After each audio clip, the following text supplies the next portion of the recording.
ہر چیز میں ایسا ہی ہے. تو اس لیے کبھی بھی لوگوں کی پرواہ نہ کریں. لوگ کیا کہیں گے, لوگ کیسا اعتراض کریں گے. آپ اگر سمجھتے ہو کہ یہ حق بات ہے اور بیان کرنے سے حق پرستوں کو فائدہ ہوگا, پھر لوگوں کے خوف سے خاموشی اختیار کرنا جائز نہیں ہے. ہاں, آپ کو یہ خیال ہے کہ بات حق ہے لیکن لوگوں کی سمجھ میں نہیں آئے گی, لوگوں کا ظرف اتنا بڑا نہیں ہے, اس کو لوگ غلط رخ میں لے جائیں گے, فائدے کے بجائے نقصان ہوگا, تو پھر ایسے وقت میں حق بیان کرنے سے خاموشی کیا ہے, بہتر ہے. تو ایسے وقت میں غلط لوگ پھر بیان کر رہے ہوں گے نمبر بنانے کے لیے, لیکن اس سے سوسائٹی کو کیا سائیڈ افیکٹ ہو رہے ہیں اس کو نہیں دیکھ رہے ہوتے ہو. سمجھتے ہو کہ نہیں سمجھتے؟ تو آگے قرآن کہہ رہا ہے وَإِنَّهُ لَتَذْكِرَةٌ لِّلْمُتَّقِينَ وَإِنَّا لَنَعْلَمُ أَنَّ مِنكُم مُّكَذِّبِينَ. نبی صلی اللہ علیہ وسلم جب حق بیان کرتے, سوسائٹی کی طرف سے مخالفت ہوتی تو ظاہر ہے غم ہونا نیچرل ہے. تو اللہ نے کہا ہمیں پتہ ہے کہ لوگ آپ کی باتوں کا انکار کر رہے ہیں. اب بتاؤ یہ اللہ کو بتانے کی کیا ضرورت تھی بھائی؟ نبی کو تو پہلے ہی پتہ تھا کہ اللہ کو کیا ہے, پتہ ہے کہ لوگ میرا انکار کر رہے ہیں. تو اللہ اس بات کو کیوں بتا رہے ہیں نبی کو کہ ہمیں پتہ ہے لوگ انکار کر رہے ہیں؟ دیکھو, جس کی خاطر آپ قربانیاں دے رہے ہو نا, وہ جب آپ کو تسلی کے لیے کہہ دیتا ہے کہ مجھے پتہ ہے تم پہ کیا گزر رہی ہے, تو آپ کے لیے یہ تسلی بہت بڑی تسلی ہوتی ہے. اس سے بھی پتہ چلتا ہے کہ ہمیں اللہ کی رضا کو سامنے رکھ کے زندگی گزارنی ہے, پبلک کو سامنے نہیں رکھنا. ہمیں کس کو سامنے رکھنا ہے؟ اللہ کو سامنے رکھنا ہے. اللہ کو سامنے رکھ کے زندگی گزارنی ہے ہم نے. کیوں؟ اللہ کہتا ہے کہ پبلک ناراض ہو بھی رہی ہے نا, ہمیں پتہ ہے کہ ناراض ہو رہی ہے, تو جس کو اللہ سے محبت ہوگی نا اس کے لیے یہ جملہ کافی ہو جائے گا. اللہ کہہ رہا ہے بھائی مجھے پتہ ہے. بھائی جب اللہ کو پتہ ہے تو وہ دیکھ رہا ہے, وہ اس کی تلافی کر دے گا. اچھا, ایک بہت اہم پوائنٹ کی بات, بعض دفعہ اللہ کی رضا کے لیے ایسا کام بھی کیا جاتا ہے جس میں آپ پہ خواہش نفس کے طعنے دیے جاتے ہیں آپ کو کہ آپ خواہش کے غلام ہو. دیکھو, بعض دفعہ اللہ کو راضی کرنے کے لیے ایسی بات کی جاتی ہے جس سے آپ قربانی دے رہے ہوتے ہو, بڑی قربانی, تو لوگ آپ کو فنڈامنٹلسٹ, بنیاد پرست اور اوٹ پٹانگ قسم کی باتیں کر کے تکلیفیں دے رہے ہوتے ہیں. بعض دفعہ معاملہ الٹا ہوتا ہے, آپ ایسی بات کر رہے ہوتے ہو جس میں آپ پر انگلی اٹھتی ہے کہ یہ خواہشات کے پیچھے چل رہے ہیں, تو یہ حق تھوڑی ہے. مثال سے بات سمجھ میں آئے گی. ہمارے نبی صلی اللہ علیہ وسلم کے منہ بولے بیٹے تھے زید ابن حارثہ, ان کی زوجہ تھی حضرت زینب, اور تھی بھی بڑی حسن و جمال والی. نبی صلی اللہ علیہ وسلم نے حضرت زینب کا نکاح کرا دیا اپنے منہ بولے بیٹے حضرت زید سے, جو غلام بھی تھے, آزاد کر دیا تھا ان کو. اب حضرت زینب کو نا یہ نکاح پسند نہیں تھا.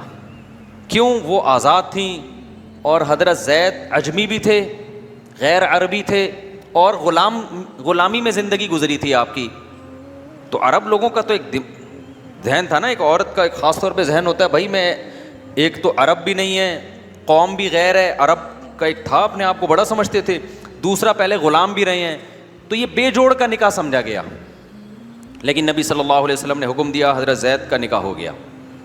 بعد میں بن نہیں رہی, جھگڑے ہو رہے ہیں, لڑائیاں ہو رہی ہیں. حضرت زید نے ارادہ کیا کہ حضرت زینب کو طلاق دیں. اب نبی صلی اللہ علیہ وسلم کو اس پہ افسوس ہو رہا تھا کہ حضرت زید کیوں طلاق دیں بھائی ان کو, کیونکہ یہ کس کے مشورے پہ نکاح ہوا ہے؟ بھائی آپ کے مشورے پہ کوئی نکاح ہوتا ہے, پھر جب طلاق ہوتی ہے تو آپ پہ بھی الزام آتا ہے نا کہ تم نے کرائی تھی, کہتے ہیں نا لوگ. تو ہمارے نبی یہ چاہتے تھے کہ حضرت زید حضرت زینب کو طلاق بول لو نا, نہ دیں. لہذا آپ نے حضرت زید کو حکم دیا کہ امسک علیک زوجک واتق اللہ, اللہ سے ڈرو اور بیوی کو طلاق مت دو. اور اس آرڈر کا قرآن میں بھی تذکرہ ہے, وَإِذْ تَقُولُ لِلَّذِي أَنْعَمَ اللَّهُ عَلَيْهِ وَأَنْعَمْتَ عَلَيْهِ أَمْسِكْ عَلَيْكَ زَوْجَكَ وَاتَّقِ اللَّهِ. لیکن حضرت زید کی نہیں بنی, انہوں نے پھر بھی دے دی طلاق. اللہ نے قرآن میں تنبیہ نازل کی, مَا كَانَ لِمُؤْمِنٍ وَلَا مُؤْمِنَةٍ, کسی مسلمان مرد یا عورت کے لیے یہ لائق نہیں ہے کہ اذا قضى اللہ ورسولہ امرا, کہ جب اللہ اس کے رسول فیصلہ کر دیں, ان یکون لہم الخیرۃ من امرہم, تو ان کے پاس اب آپشن نہیں رہتا. تو اللہ نے کہا کہ حضرت زید کو بھی اللہ نے تنبیہ کی کہ جب آپ اس شخص کو کہہ رہے تھے جس پر اللہ نے بھی انعام کیا اور آپ نے بھی انعام کیا. حضرت زید پر نبی کے بہت انعامات تھے کیونکہ اجمی بھی تھے, غلام تھے, نبی نے آزاد کر کے بیٹا بنایا اور بہت زیادہ محبت کی. تو اس محبت کا بھی تقاضا تھا نا کہ نبی کی بات مانتے, لیکن حضرت زید کی نہیں بن رہی تھی تو انہوں نے کیا کیا, چھوڑ دیا. تو اللہ نے حضرت زید کو بھی تنبیہ کی کہ وَإِذْ تَقُولُ لِلَّذِي أَنْعَمَ اللَّهُ عَلَيْهِ وَأَنْعَمْتَ عَلَيْهِ, جب آپ اس سے کہہ رہے تھے جس پر اللہ کا بھی انعامات اور آپ کے بھی انعامات, آپ ان کو کہہ رہے ہیں امسک علیک زوجک, کہ بیوی کو طلاق مت دو, واتق اللہ, اللہ سے ڈرو, لیکن پھر بھی انہوں نے بات نہ مانی. اچھا اب یہ حضرت زید کی ایک طرح سے مذمت ہو گئی نا, لیکن قرآن نے, اب وہ حضرت زید کے پر تو قیامت گزر گئی ہوگی, کیا خیال ہے, قیامت گزر گئی, میرے کو قرآن میں اللہ نے کہہ دیا کہ بھئی آپ نے نبی کی نافرمانی کی ہے. تو اللہ نے اس کی تلافی اس طرح کی کہ واحد صحابی ہیں حضرت زید جن کا نام قرآن میں ہے. فلما قضا زید منہا وطرن, اے نبی جب زید نے نہیں مانی آپ کی بات اور بیوی کو طلاق دے ہی دی, تو اللہ نے اس واقعے میں حضرت زید کا کیا کیا ہے, نام لیا ہے. اس سے ان کی کیا ہو گئی, کیونکہ تھے تو ایک فضیلت والے صحابی نا, بیوی سے نہیں بن رہی, نبی سمجھا رہے ہیں مت طلاق, تو پھر بھی دے دی انہوں نے. تو اب قرآن نے تنبیہ بھی کی کہ آپ کو نہیں دینی چاہیے تھی, جب نبی کے اتنے احسانات ہیں تو احسانات کا بھی کچھ تقاضا ہوتا ہے. ٹھیک ہے نہیں بن رہی لیکن نبی کی خاطر رکھ لو, لیکن پھر بھی دے دی انہوں نے, نہیں بن رہی ہوگی. تو قرآن کے الفاظ اب دیکھو تو قرآن کہتا ہے کہ پھر اللہ نے نا حضرت زید کا نام بھی ذکر کیا. اس سے ان کی کیا ہو گئی کہ واحد صحابی ہے حضرت زید جن کا صراحتاً قرآن میں نام ہے. یہاں اب علمی نکتے میرے دماغ میں آتے رہتے ہیں نا, اس سے یہ بھی پتہ چلتا ہے میرے بھائی کہ بے جوڑ کا نکاح فقہا نے یہیں سے استدلال کیا ہے کہ بعض دفعہ یہ ہوتا ہے کہ بے جوڑ نکاح میں پھر کیا ہو جاتی ہے, نہیں بن پاتی. بعض دفعہ یہ بھی ہوتا ہے کہ دیکھو نبی ان کو کہہ رہے ہیں کہ طلاق مت دو, پھر بھی دے دی, لیکن نبی نے پھر اس کو ایسے مسئلہ نہیں بنا لیا کہ حضرت زید سے لا تعلق ہو گئے ہوں کہ میں نے منع بھی کیا تھا پھر بھی دے دی. وجہ یہ تھی کہ بھائی اب یہ طلاق کوئی اتنی بڑی چیز نہیں ہے جس کی وجہ سے ایک دوسرے کے جانی دشمن بن جائیں ہم.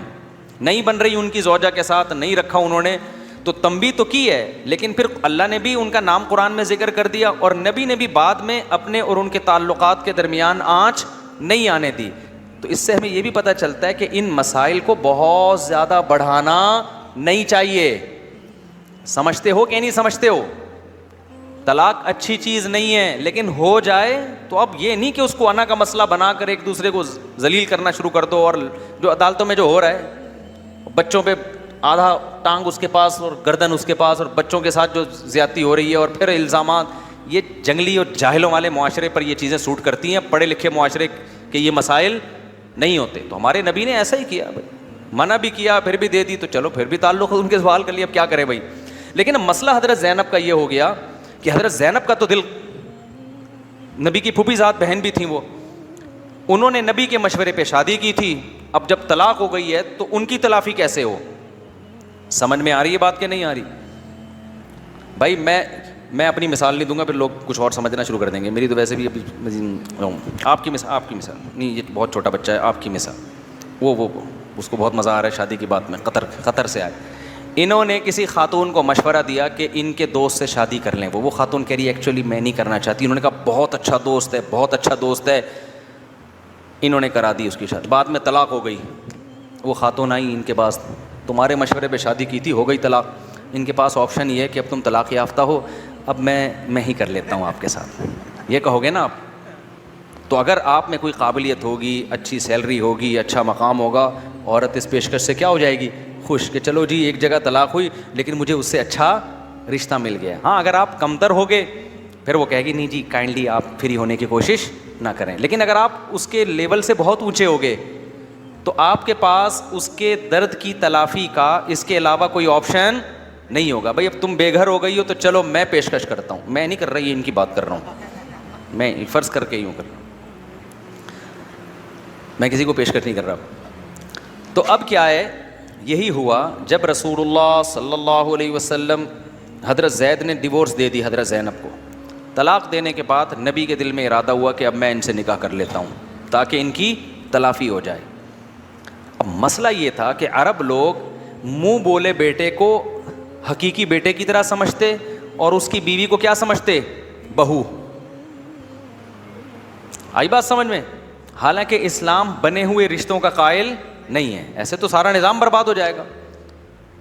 اپنی اماں کو چھوڑ کے پڑوسیوں کی اماں کو اپنی اماں بنا لیا, وراثت اس کو مل رہی ہے کہ جی کاغذات میں اس کو میں نے اماں کر دیا. میں نہیں بھائی, جو سچی مچی کی اماں ہے ہمیشہ وہی اماں رہے گی. سچی مچی کے ابا, کل کے کوئی میرے پاس آیا مسئلہ پوچھ رہا ہے کہ میں بیرون ملک جانا چاہتا ہوں, تو دوسرے ملک میں جو صاحب ہیں وہ مجھے اپنا بیٹا بنا کے ویزا دلوا رہے ہیں, تو ولدیت میں ان کا نام ڈالنا چاہتا ہوں. میں نے کہا میرے بھائی 100 دفعہ نا غیرت سے ڈوب کے مر جاؤ. کچھ بھی ہو اپنا باپ کبھی کسی کو گروی نہیں دیا جاتا, نہ اس سے نسبت ختم کی جاتی ہے. ہماری سوسائٹی میں ابا ہی بچا ہے یہ غیرت کی چیز. انگریزوں میں تو ابے کیا ہو گئے؟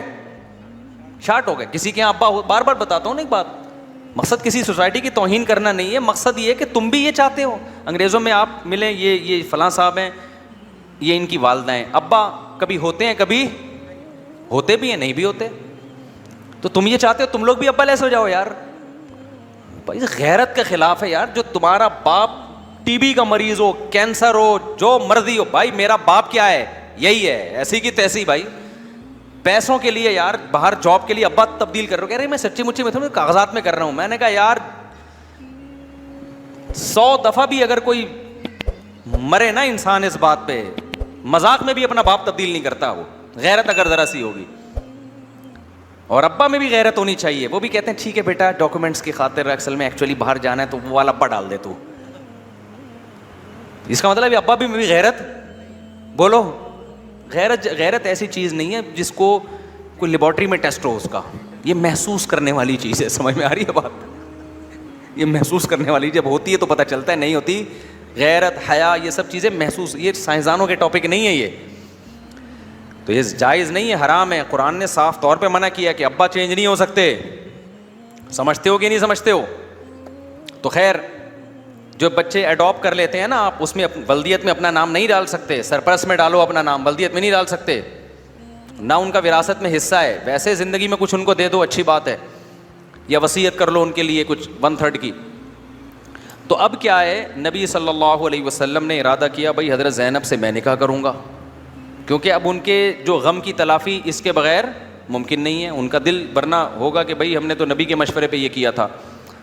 تو آپ کے دل میں خواہش پیدا ہوئی کہ نکاح ان سے کون کرتا ہے؟ میں کرتا ہوں. عربوں میں ایک طوفان مچ گیا. لو بھائی محمد صلی اللہ علیہ وسلم معاذ اللہ اپنی بہو سے نکاح کر رہے ہیں. ہمارے نبی کے دل میں خیال آیا کہ بھائی میں نے اگر یہ کام کیا نا تو اس میں ہوگی بدنامی. اس میں کیا ہوگی؟ حالانکہ آپ کا دل بھی چاہ رہا ہے, دل بھی چاہ رہا ہے, لیکن آپ کو خیال آیا کہ کیا ہوگی اس میں؟ بدنامی. قرآن نے وعید نازل کیا, تخشى الناس, آپ لوگوں سے ڈر رہے ہیں. حالانکہ دیکھو یہاں لوگوں سے ڈر کے, یعنی لوگوں کے ڈر سے اپنی خواہش کو کچلا جا رہا ہے, سوری. تو قرآن کہہ رہے اپنی جائز خواہشات کو پورا کرنے میں پبلک سے ڈرنے کی ضرورت نہیں ہے. یہ جو لوگ علماء کو تانے دیتے ہیں نا, بڑی بڑی گاڑیوں میں گھومتے ہیں اور بڑے بڑے لگژری لائف میں اور بزنس کلاس میں سفر کر رہے ہیں, میرے بھائی اگر حلال پیسوں سے کر رہے ہیں نا, تو پھر جو مولوی لوگوں کے تانوں کی وجہ سے پھٹپٹی پہ آ گیا وہ 2 نمبر مولوی ہے. صحیح ہے نا؟ وہ ڈرتا ہے لوگوں سے. بھائی جب حلال ہے تو تمہارے ایسی کی تیسی, بھائی ہم بزنس کلاس کے, ہم اپنا جہاز خرید کے اڑائیں گے اس کو. تو صرف برائی میں لوگوں سے ڈر کے نہیں ہے کہ اپنی خواہشات کے خلاف آپ لوگوں سے ڈریں. اپنی خواہش پوری کرنے میں بھی لوگوں سے ڈرنے کی ضرورت. آپ کا دل 4 شادیوں کا کر رہا ہے, آپ حقوق ادا کر سکتے ہو, دل چاہ رہا ہے آپ کا, لوگ ملامت کر رہے ہیں ایسی کی تیسی, بھاڑ میں جاؤ تمہاری, میں مزے کے لیے کر رہا ہوں, جاؤ. میں جب دوسری کر رہا تھا نا, لوگوں نے کہا اصل میں ایکچولی یہ جو سنت ونت نہیں ہے, اصل میں تو مزے کے لیے کر رہے ہیں آپ ایکچولی. میں نے کہا مزے کے لیے کر رہا ہوں, میرا عیاشی کا دل چاہ رہا ہے. تیرے کو کیا تکلیف ہو رہی ہے؟ کیا خیال ہے بھائی؟ میں نے کہا حالانکہ میں سنت ہی کے لیے کر رہا تھا, میں نہیں کہہ رہا کہ اس میں کوئی دل کی چاہت اور خواہش کا کوئی عنصر ہی نہیں تھا, ایسا نہیں ہے.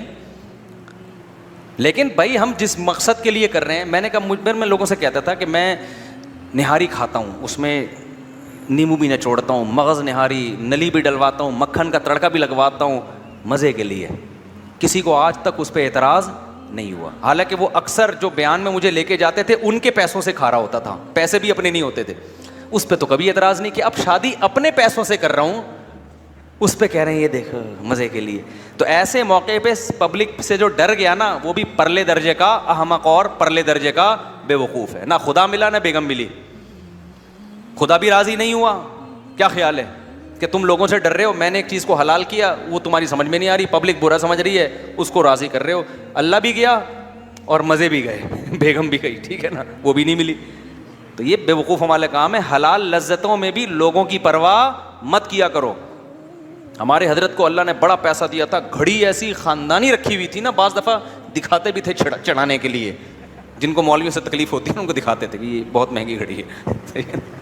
سمجھ رہے ہو, جس کو دیا ہے وہ لگژری لائف گزارے, نہیں دیا تو صبر کرے بھائی, اس میں کیا ہے. اچھا یوٹیوب آج کل بہت چل رہا ہے. یوٹیوب کی ارننگ مولوی لوگ اصل میں اپنے لیے حلال کی ہوئی ہے, دوسروں کے لیے. تو یوٹیوب کی ارننگ مولویوں نے اپنے لیے حلال نہیں کی ہے. مولویوں کو ہم آپ سے زیادہ جانتے ہیں. یوٹیوب کی ارننگ کا تو ابھی میں دلائل نہیں دیتا, وہ تو میں 20 دفعہ دے چکا ہوں. جو لوگ مولویوں پہ اعتراض کرتے ہیں نا یوٹیوب کی ارننگ حلال ہے حرام ہے, میں ان لوگوں سے کہتا ہوں, وہ کہتے ہیں اصل میں ان کے اپنے چینل ہے نا اس لیے حلال ہے. میں بھی یہ الزام لگا سکتا ہوں, تمہارا کوئی چینل نہیں ہے نا اس لیے تمہاری نظر میں کیا ہے, حرام. جس دن تمہیں پتہ چلا نا کہ اس کے علاوہ کوئی سورس آف انکم نہیں ہے, سب سے پہلے تم بناؤ گے اپنا چینل. سمجھتے ہو کہ نہیں سمجھتے؟ تو یہ الزام تو ہم بھی آپ پہ لگا سکتے ہیں. تو جس کو جو منہ میں اٹھاتا ہے اٹھا کے پھینکتا رہتا ہے, بس پھینکتا رہتا ہے. اور اگر یوٹیوب کی ارننگ حرام ہے تو پھر سب کے لیے حرام ہے. پھر یوٹیوب کا جس کا چینل ہو نا, وہ آپ کو چائے بھی نہیں پلا سکتا. چائے پلائے گا وہ آپ کے لیے پینا کیا ہے, حرام ہے.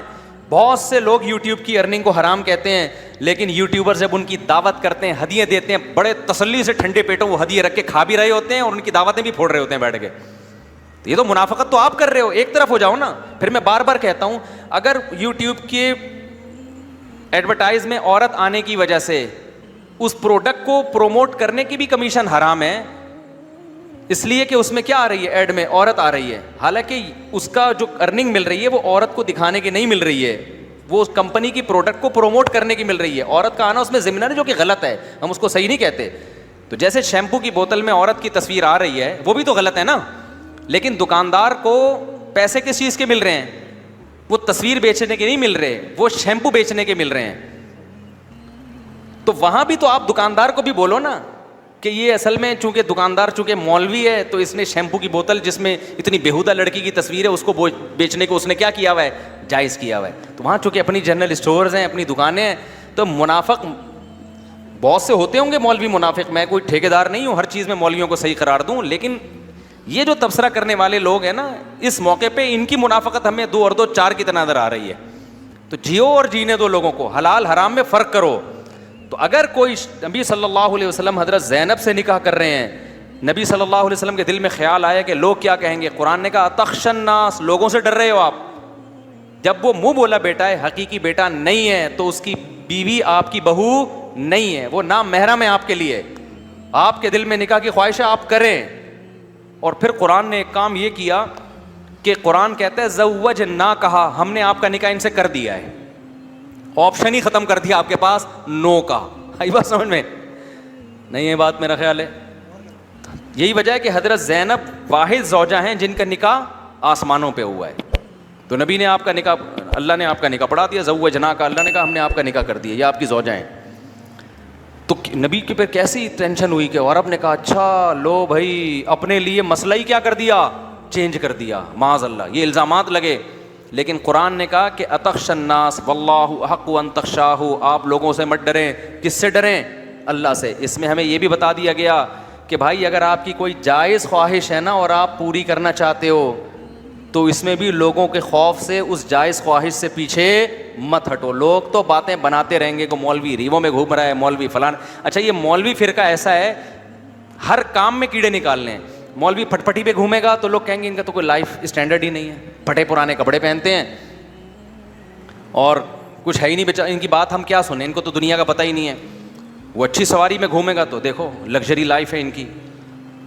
جب میری ایک شادی تھی نا, میں دوسری کی ترغیب دیتا تھا لیکن میرے اندر دوسری کا دم نہیں تھا, صحیح بتا دوں میں بتاتا تھا 2 کرو لیکن میں نہیں کرتا کہ میرے میں دم نہیں ہے.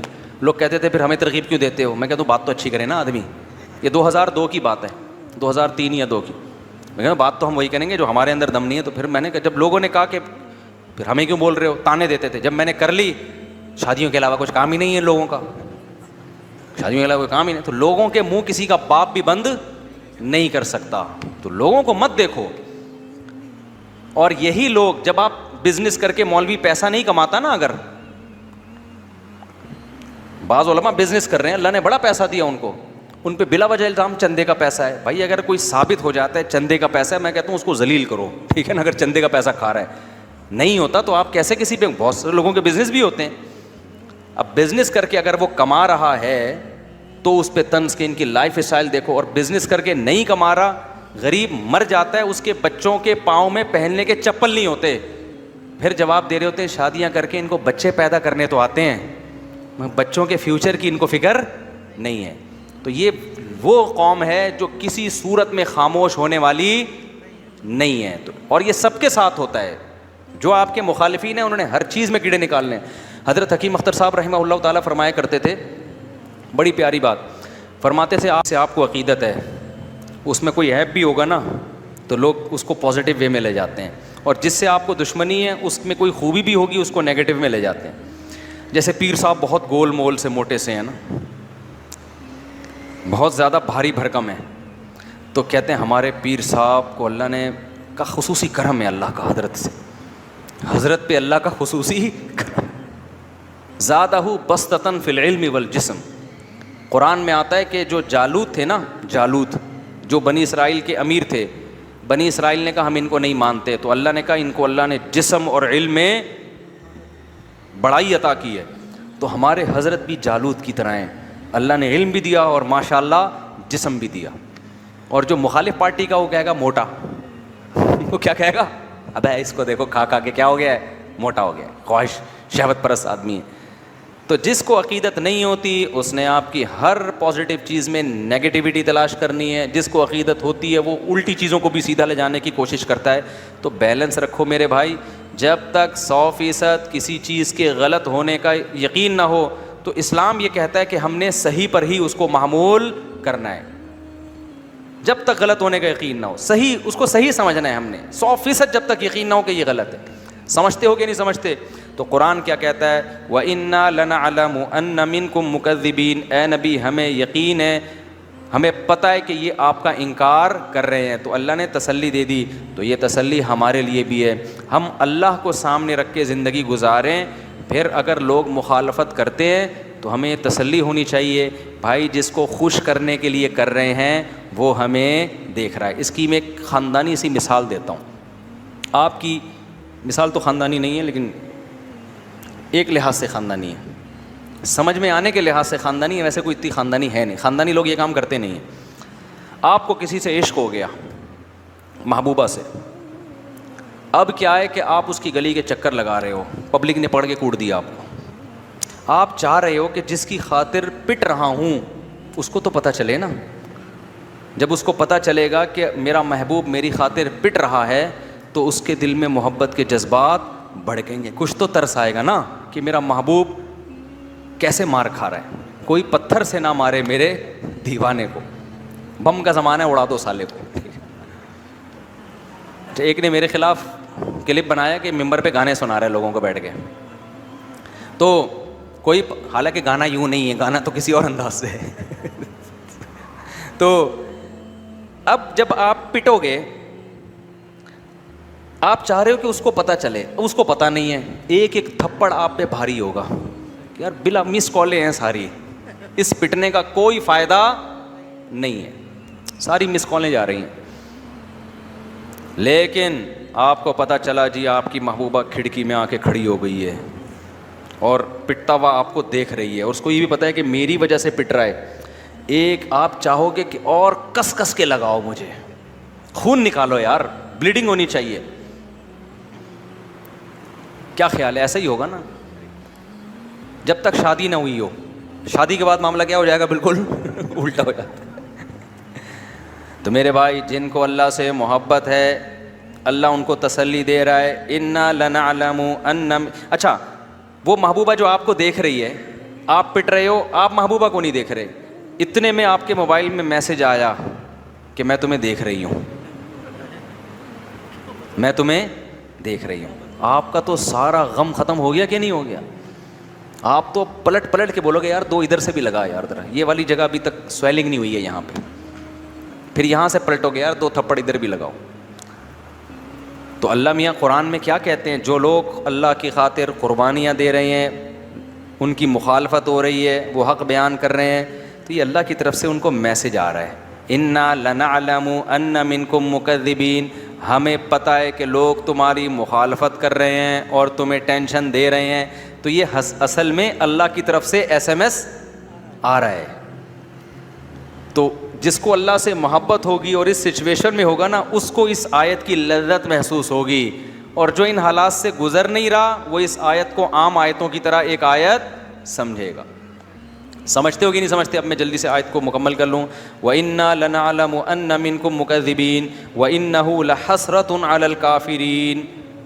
سوال پیدا ہوتا ہے, اے اللہ ہمیں تو تسلی ہو رہی ہے, ہم برداشت بھی کر رہے ہیں, لوگوں کے طعنے بھی مل رہے ہیں, تو ہمارے ساتھ ہے, ہمیں تسلی ہو رہی ہے, لیکن یہ آدھی تسلی ہے. پوری تسلی یہ ہوتی ہے کہ دشمنوں کو سزا بھی تو ملے نا. آپ محبوبہ کی خاطر پٹ رہے ہو تو آپ کو تسلی تو ہوگی, چلو محبوبہ دیکھ رہی ہے, لیکن آپ کا یہ بھی تو دل چاہے گا کہ یہ کمبخت جو مجھے کوٹ رہے ہیں ان کو بھی تو کچھ ہونا چاہیے نا. تو اللہ نے فرمایا وَإِنَّهُ لَحَسْرَةٌ عَلَى الْكَافِرِينَ. آج جو لوگ حق کی مخالفت کر رہے ہیں تو آپ کی جو دعوت ہے کل ان کے لیے حسرت کا سبب بننے والی ہے. کل جب روز محشر ہوگا اس وقت ان کو افسوس ہوگا کہ ہم نے کتنی بہترین دعوت کو ٹھکرا دیا. تو آنے دو, یہ دنیا ایگزامینیشن ہال ہے, یہاں رزلٹ اناؤنس نہیں ہوتا, کل پلڑا آپ کے حق میں ہوگا. تبھی قرآن کہتا ہے کہ وَإِذَا مَرُّوا بِهِمْ يَتَغَامَزُونَ, جب اہل ایمان اور نیک عمل والے لوگ گزرتے ہیں تو یہ برے لوگ بھپتیاں کستے ہیں, مذاق اڑاتے ہیں. آج دیکھ لو نا لبرل طبقہ, مولوی ایسے, ٹوپیوں والے ایسے, داڑھیوں والے ایسے, ابے سب 2 نمبر ہوتے ہیں, ابے سب بھائی سب تو سارے سیاستدان سارے برے نہیں ہوتے. وَإِنَّهُ لَحَسْرَةٌ عَلَى الْكَافِرِينَ. قرآن کہتا ہے کہ جب یہ نیک لوگ اور اچھے لوگ ہیں نا تو دنیا میں ان پہ بھپتیاں کسی جاتی ہیں. یتغامزون وَإِذَا مَرُّوا بِهِمْ یتغامزون وَإِذَا انقلبوا إِلَىٰ أَهْلِهِمْ کیا ہے بھائی, فانقلبوا فَكِهِينَ. زور سے بولا کرو. ہاں وَإِذَا انقلبوا إِلَىٰ أَهْلِهِمْ انقلبوا فَكِهِينَ. جب اپنے گھر والوں کی طرف جاتے ہیں اتراتے ہوئے جاتے ہیں کہ آج ہم نے یہ کیا, آج ہم نے یہ کیا. تو اللہ فرماتے ہیں فَالْيَوْمَ الَّذِينَ آمَنُوا مِنَ الْكُفَّارِ يَضْحَكُونَ. آج پانسا پلٹ چکا ہے, جو قیامت کا دن ہوگا نا, آج معاملہ الٹا ہے. آج ایمان والے نیک اعمال والے ہنسیں گے ان نافرمانوں پہ اور بولیں گے تم اس دنیا کو مسافر خانہ نہیں سمجھے, خدا کی آیتوں کا تم نے انکار کیا. بتایا جا رہا ہے کہ اللہ کا قانون یہ کہتا ہے, تم نے اس قانون کو اگنور کیا. تمہیں بتایا جاتا تھا امریکہ کا قانون یہ کہتا ہے, ایک دم کان کھڑے ہو جاتے تھے. تمہیں بتایا گیا UK کا قانون یہ, ایک دم تم غور سے سنتے تھے یار کیا لا ہے. تمہیں بتایا گیا یونائٹڈ نیشن کا یہ لا ہے, ایک دم. تمہیں بتایا گیا بھائی شریعت اسلام یہ کہتا ہے, یار اسلام کیا کہتا ہے, اس کو لفٹ ہی نہیں کراتے تھے تم. ایسا ہی ہوتا ہے نا ہمارے دنیا دار طبقہ, ہم چیخ چیخ کے تھک گئے, عورتوں کو سمجھا رہے ہیں عدالت سے خلا نہیں ہوتا. کوئی سن رہا ہے ہماری بات؟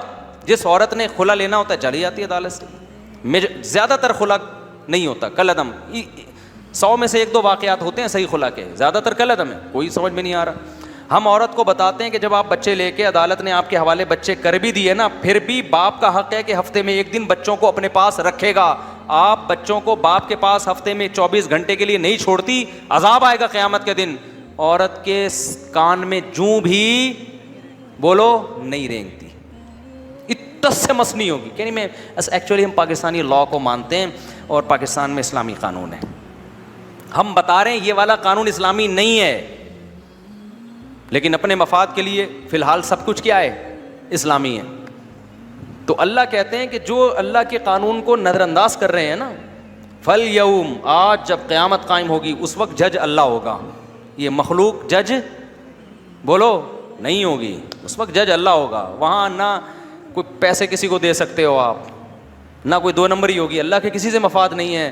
اللہ کہیں گے آج جو حق پر تھے وہ ناحق لوگوں پہ ہنسیں گے کہ کل تمہیں خدا کا قانون بتایا گیا، تم ٹس سے مس نہیں ہوئے، تم نے کتنا بڑا نقصان کر لیا، آج تم اس قابل ہو کہ تم جیسے بے وقوفوں پہ ہنسا جائے۔ آج ہم نے ایک حدیث پڑھی بخاری میں کہ حضرت عائشہ رضی اللہ تعالی عنہ کے پاس نا وہ صحابی آئے، ابو سلمہ ابن عبد الرحمن، ان کا زمین کا جھگڑا چل رہا تھا کسی سے۔ حضرت عائشہ نے ان سے فرمایا کہ اپنا حق چھوڑ دو، دے دو اس کو زمین۔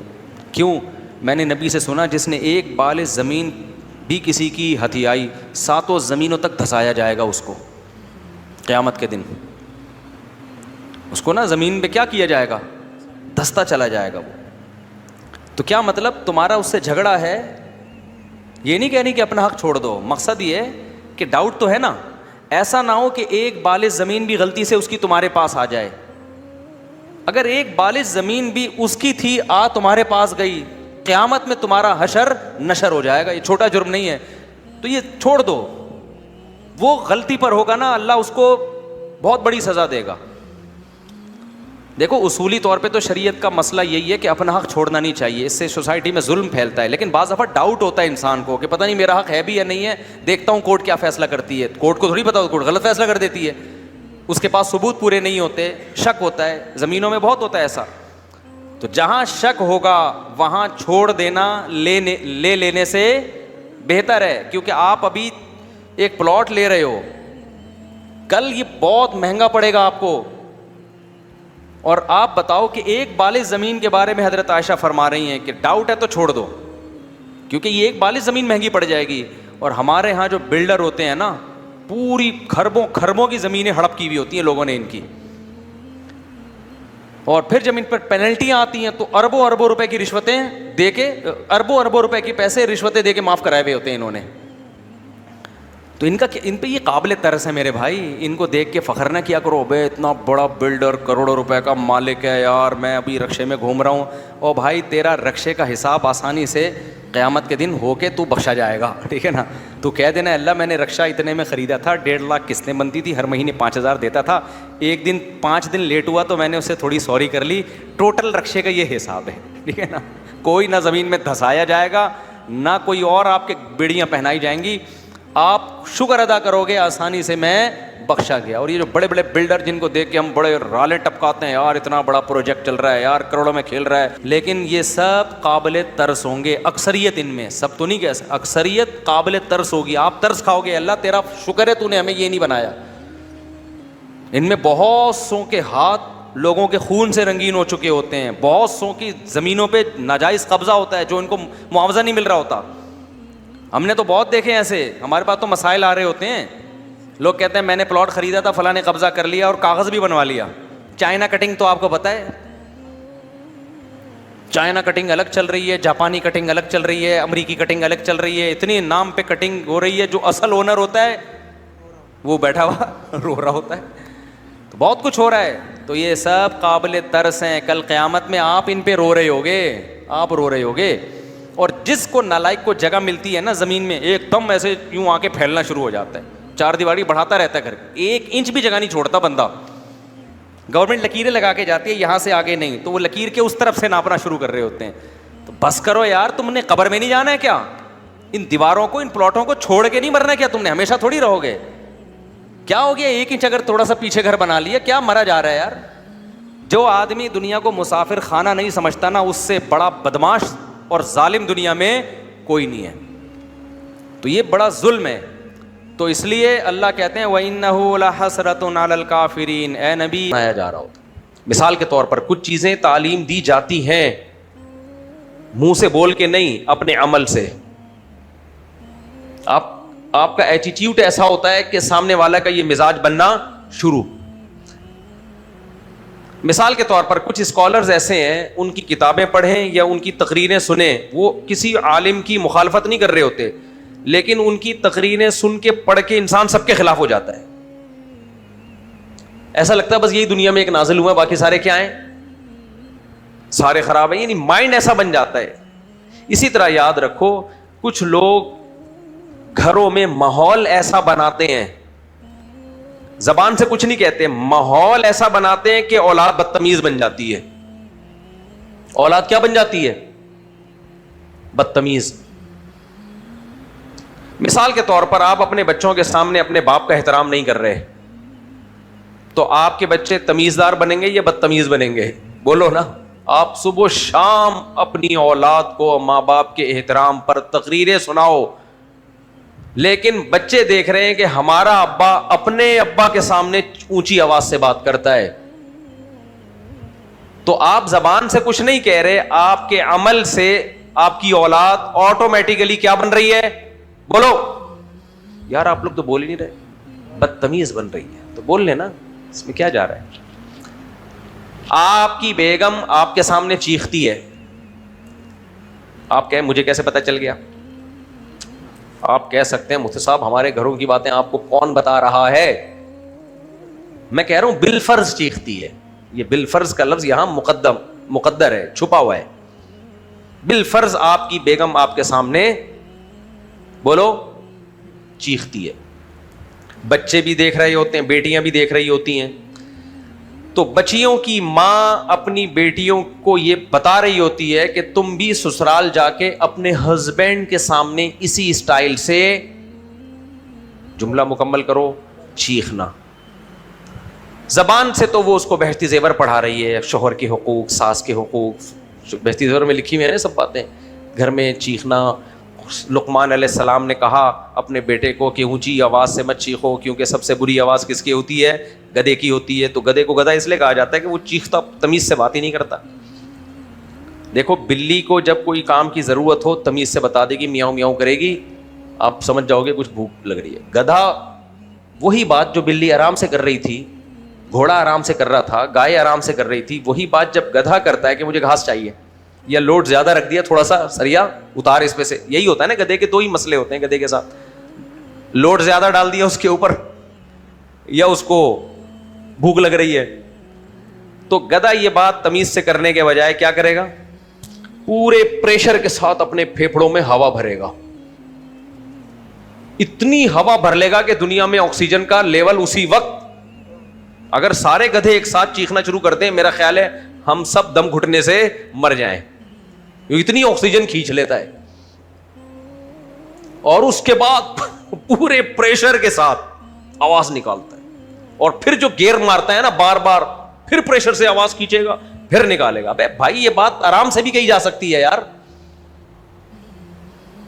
تو گھروں میں کچھ بچے ایسے ہوتے ہیں آرام سے بات کر رہے ہیں, کچھ ماں باپ ایسے ہوتے ہیں کوئی بات سمجھانی ہو آرام سے سمجھاتے ہیں. بیگم آرام سے اپنے ہسبینڈ کو بول دیتی ہے, ساس بہو کو آرام سے کہہ دیتی ہے بیٹا تم میرے بچوں کی طرح ہو, مجھے بھی روٹی پکانی نہیں آتی تھی, اب تم آئی ہو تو تھوڑا سا ظاہر ہے جیسے میں سیکھی تھی تو تھوڑا سا تم بھی آہستہ آہستہ انشاءاللہ سیکھ جاؤ گی, کوئی بات نہیں, بہت اچھی روٹی ہے, تمہارے حساب سے تم نے بہت اچھی روٹی بنائی.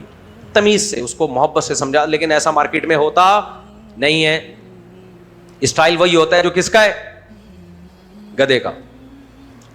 بعض دفعہ وہ اسٹائل مانوی طور پہ ہوتا ہے, یعنی لہجہ تو بڑا نرم ہوتا ہے لیکن اس کے اندر اتنی تلخی بھری ہوئی ہوتی ہے کہ آگ لگ جاتی ہے تن بدن میں. مثال کے طور پر ساس بہو کو بول دیں, بڑے آرام سے بولے, ایک تو چیخ کو بولے تجھے روٹی پکانی نہیں آتی, تجھے تمیز نہیں ہے. ایک ہے کہ آرام سے بولے اور صرف بڑے میٹھے لہجے میں بول لے کہ تمہاری ماں نے تمہیں روٹی بھی نہیں سکھائی, یہ بھی ہمیں سکھانا پڑے گا, یعنی کہ تمہاری ماں نے تو کچھ سکھایا ہی نہیں. بڑے آرام سے کہا لیکن تن بدن میں آگ لگا دی بہو. اور آج کل جو مارکیٹ میں بہویں آ رہی ہیں وہ پھر اس جو ریپلائی دیتی ہیں نا وہ تو ایسی آگ لگتی ہے کہ الامان والحفیظ. وہ پہلے زمانے میں نیک شریف شرفا بہویں ہوتی تھیں, وہ بیچاری ڈپریشن کی مریض بن کے مر جاتی تھی ایک دن ساسوں کے تانوں سے. آج کل وہ اینٹ کا جواب کس سے دیا؟ اماں ابا کو نہیں مان رہی, وہ ساس کو کہاں سے مانے گی؟ خیر, تو ایسا رپلائی ہوتا ہے.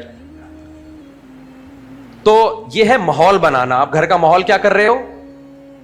خراب. ہم جب حضرت مفتی رشید احمد صاحب رحمہ اللہ تعالی کے پاس گئے, دیکھو کچھ مولانا لوگ ممبر پہ بلا وجہ چیخ رہے ہوتے ہیں, بلا وجہ. ایک تو بعض موقع پہ جذباتی ہو کے جوشیلی تقریر وہ تو بنتی ہے, ٹھیک, بعض ٹاپک ایسے ہوتے ہیں آرام سے بھی کہے جا سکتے ہیں, لیکن وہ بلا وجہ ممبر پہ 2-2 فٹ اچھل رہے ہوتے ہیں, ہاں ہو ہی ہاں, اور ہر بات کو مناظرے کے انداز میں بیان کر رہے ہوتے ہیں, ہر بات پہ مناظرے کا چیلنج, یہ میرے سامنے بیٹھ جائے میں یہ کر دوں گا. تو ان کو سننے والے اسی طرح کے بدتمیز بن جاتے ہیں. ان کو سننے والے بولو ہر بات کو لائٹ موڈ میں لینے کے بجائے وہ ہر بات کو میں جذباتی ہو رہے ہوتے ہیں, ہر بات میں چھوٹی چھوٹی باتوں پہ مناظرے, اور ایک آرام سے ایک بات کو لیا جا سکتا ہے اس کے بجائے جیسا آپ کا مینٹور ہوگا نا, آپ جس کی تقریریں سنتے ہو, جس کو زیادہ تر دیکھتے اور سنتے ہو, آپ کا مائنڈ بالکل ویسا بننا شروع ہو جاتا ہے, آپ بھی ویسے ہی ہو جاتے ہو تھوڑے دنوں میں. ہمارے نبی صلی اللہ علیہ وسلم کی آواز پست تھی اور بات کرتے تھے تو ایسے جیسے منہ سے پھول جھڑتے ہیں. نصیحت کا انداز انتہائی میٹھا, کبھی آپ کو چیختے چلاتے نہیں دیکھا گیا. اسی وجہ سے صحابہ کا ذہن بھی ایسا ہی بن گیا تھا. یہی وجہ ہے کہ ایک صحابی نے کسی خطیب کو دیکھا, صحیح مسلم کی حدیث ہے, وہ خطیب ممبر پہ بہت ہاتھ چلا رہے ہیں نا ایسے ایسے کر کے, تو ان صحابی نے فرمایا برباد ہو جائیں تیرے ہاتھ, میں نے نبی کریم صلی اللہ علیہ وسلم کو اس طرح بیان کرتے ہوئے کبھی نہیں سنا. پوری حدیث کا متن انشاءاللہ کبھی پڑھ کے سناؤں گا. تو کیا ہوتا ہے کہ جو اس طرح کے مولاناؤں کو سن رہے ہوتے ہیں وہ ایگریسو ہو جاتے ہیں. تو میرا بتانے کا مقصد یہ ہے کہ زبان سے نصیحت الگ بات ہے, ماحول آپ کیا بنا رہے ہو. اگر بیٹا باپ کے سامنے چیخ رہا ہے تو اس کی اولاد بھی باپ کے سامنے چیخے گی. اگر شوہر بیوی سے تمیز سے بات نہیں کر رہا, بہت سے میاں ایسے مارکیٹ میں پائے جاتے ہیں آپ لوگ کے علاوہ, کہ وہ بات بیگم کو بہت محبت سے آرام سے اس کی عزت کے ساتھ اس کو بتائی جا سکتی تھی, لیکن تمیز سے وہ بتاتے نہیں ہیں. تو جب آپ کے بیٹے یہ دیکھیں گے کہ ہمارا ابا ہماری اماں سے آج تک اس نے تمیز سے بات نہیں کی ہے, ہمیشہ اس کو نیچا دکھانے کی کوشش کی ہے, اس کو باندی بنا کے رکھا ہے, تو ایسے خاندان میں جب بھی بہو آئے گی تو وہ بھی لونڈیوں اور باندیوں کی طرح ہی رہے گی. سمجھ میں نہیں آ رہی بات؟ میرا خیال ہے وہ کیسے رہے گی, لونڈیوں اور باندیوں کی طرح ہی رہے گی. میں نے دیکھے, میں نے ہر طرح کے خاندان بہت گھوما ہوں, اور آج سے نہیں شروع سے ہی ایسے ایسے میں نے خاندان دیکھے ہیں جہاں سب سے پہلے تو میرے اپنے شیخ حضرت مفتی رشید احمد صاحب رحمہ اللہ تعالیٰ, وہ اپنی زوجہ سے بات کیسے کرتے تھے. مجھے یہ باتیں کرتے ہوئے بھی ڈر لگ رہا ہوتا ہے, ریکارڈنگ ہو رہی ہے, گھر والے کہیں گے آپ تو نہیں کرتے ایسے. بات تو اچھی کرنی چاہیے نا, بھلے ہم عمل کریں نہ کریں, کیا خیال ہے بھائی. تو ہمارے حضرت مفتی رشید احمد صاحب کی خدمت میں جب ہم گئے تو ہم نے دیکھا کہ حضرت کا طلبہ سے بات چیت کرنے کا اسٹائل کیا تھا. میرے شیخ ٹھیٹھ مولوی تھے. پہلی بات یہ, ٹھیٹھ کیا تھے؟ مولوی. اسکول میں نہیں پڑھے تھے نہ کالج میں, یعنی باہر کا اثر بالکل نہیں لیا. عام طور پہ مشہور یہ ہے مولویوں کے بارے میں کہ بدتمیز ہوتے ہیں, بد اخلاق ہوتے ہیں, مشہور یہ ہے. میں نہیں کہہ رہا ایسا ہوتا ہے, کیونکہ لوگوں نے اوریجنل مولوی دیکھے ہی نہیں ہوتے. ہم جب حضرت مفتی رشید احمد صاحب رحمہ اللہ تعالیٰ کی خدمت میں گئے, وہ تو ٹھیٹھ مولانا. کیا تھے وہ؟ ساری زندگی مدرسوں میں گزری ان کی, اسکول کالج نہیں دیکھا انہوں نے, علماء صلحاء کی صحبت میں. لیکن ہم نے ان کے بات چیت کا جب اسٹائل دیکھا, ہم نے کہا یہ کیا ہے, ایسے بھی بات ہوتی ہے. حضرت نے, مجھے نہیں یاد پڑتا کبھی یہ کہا ہو کہ یہ گلاس لے جاؤ, یہ گلاس اٹھا کے لے جائیے. نہیں آئی سمجھ میں بات؟ یہ کس طرح سے بات ہو رہی ہے؟ طلبہ سے بات ہو رہی ہے جو شاگردوں کے بھی شاگرد ہیں. آئیے, حالانکہ حضرت تھے پنجابی, ٹھیٹھ پنجابی. نہیں آئی سمجھ میں؟ لدھیانہ کے پنجابی تھے, صحیح ہے نا. حضرت کی جو مدر لینگویج تھی وہ کیا تھی؟ پنجابی. بات چیت کا اسٹائل دیکھو, جب طلبہ سے بات کر رہے ہیں, آئیے بیٹھیے کھائیے جائیے.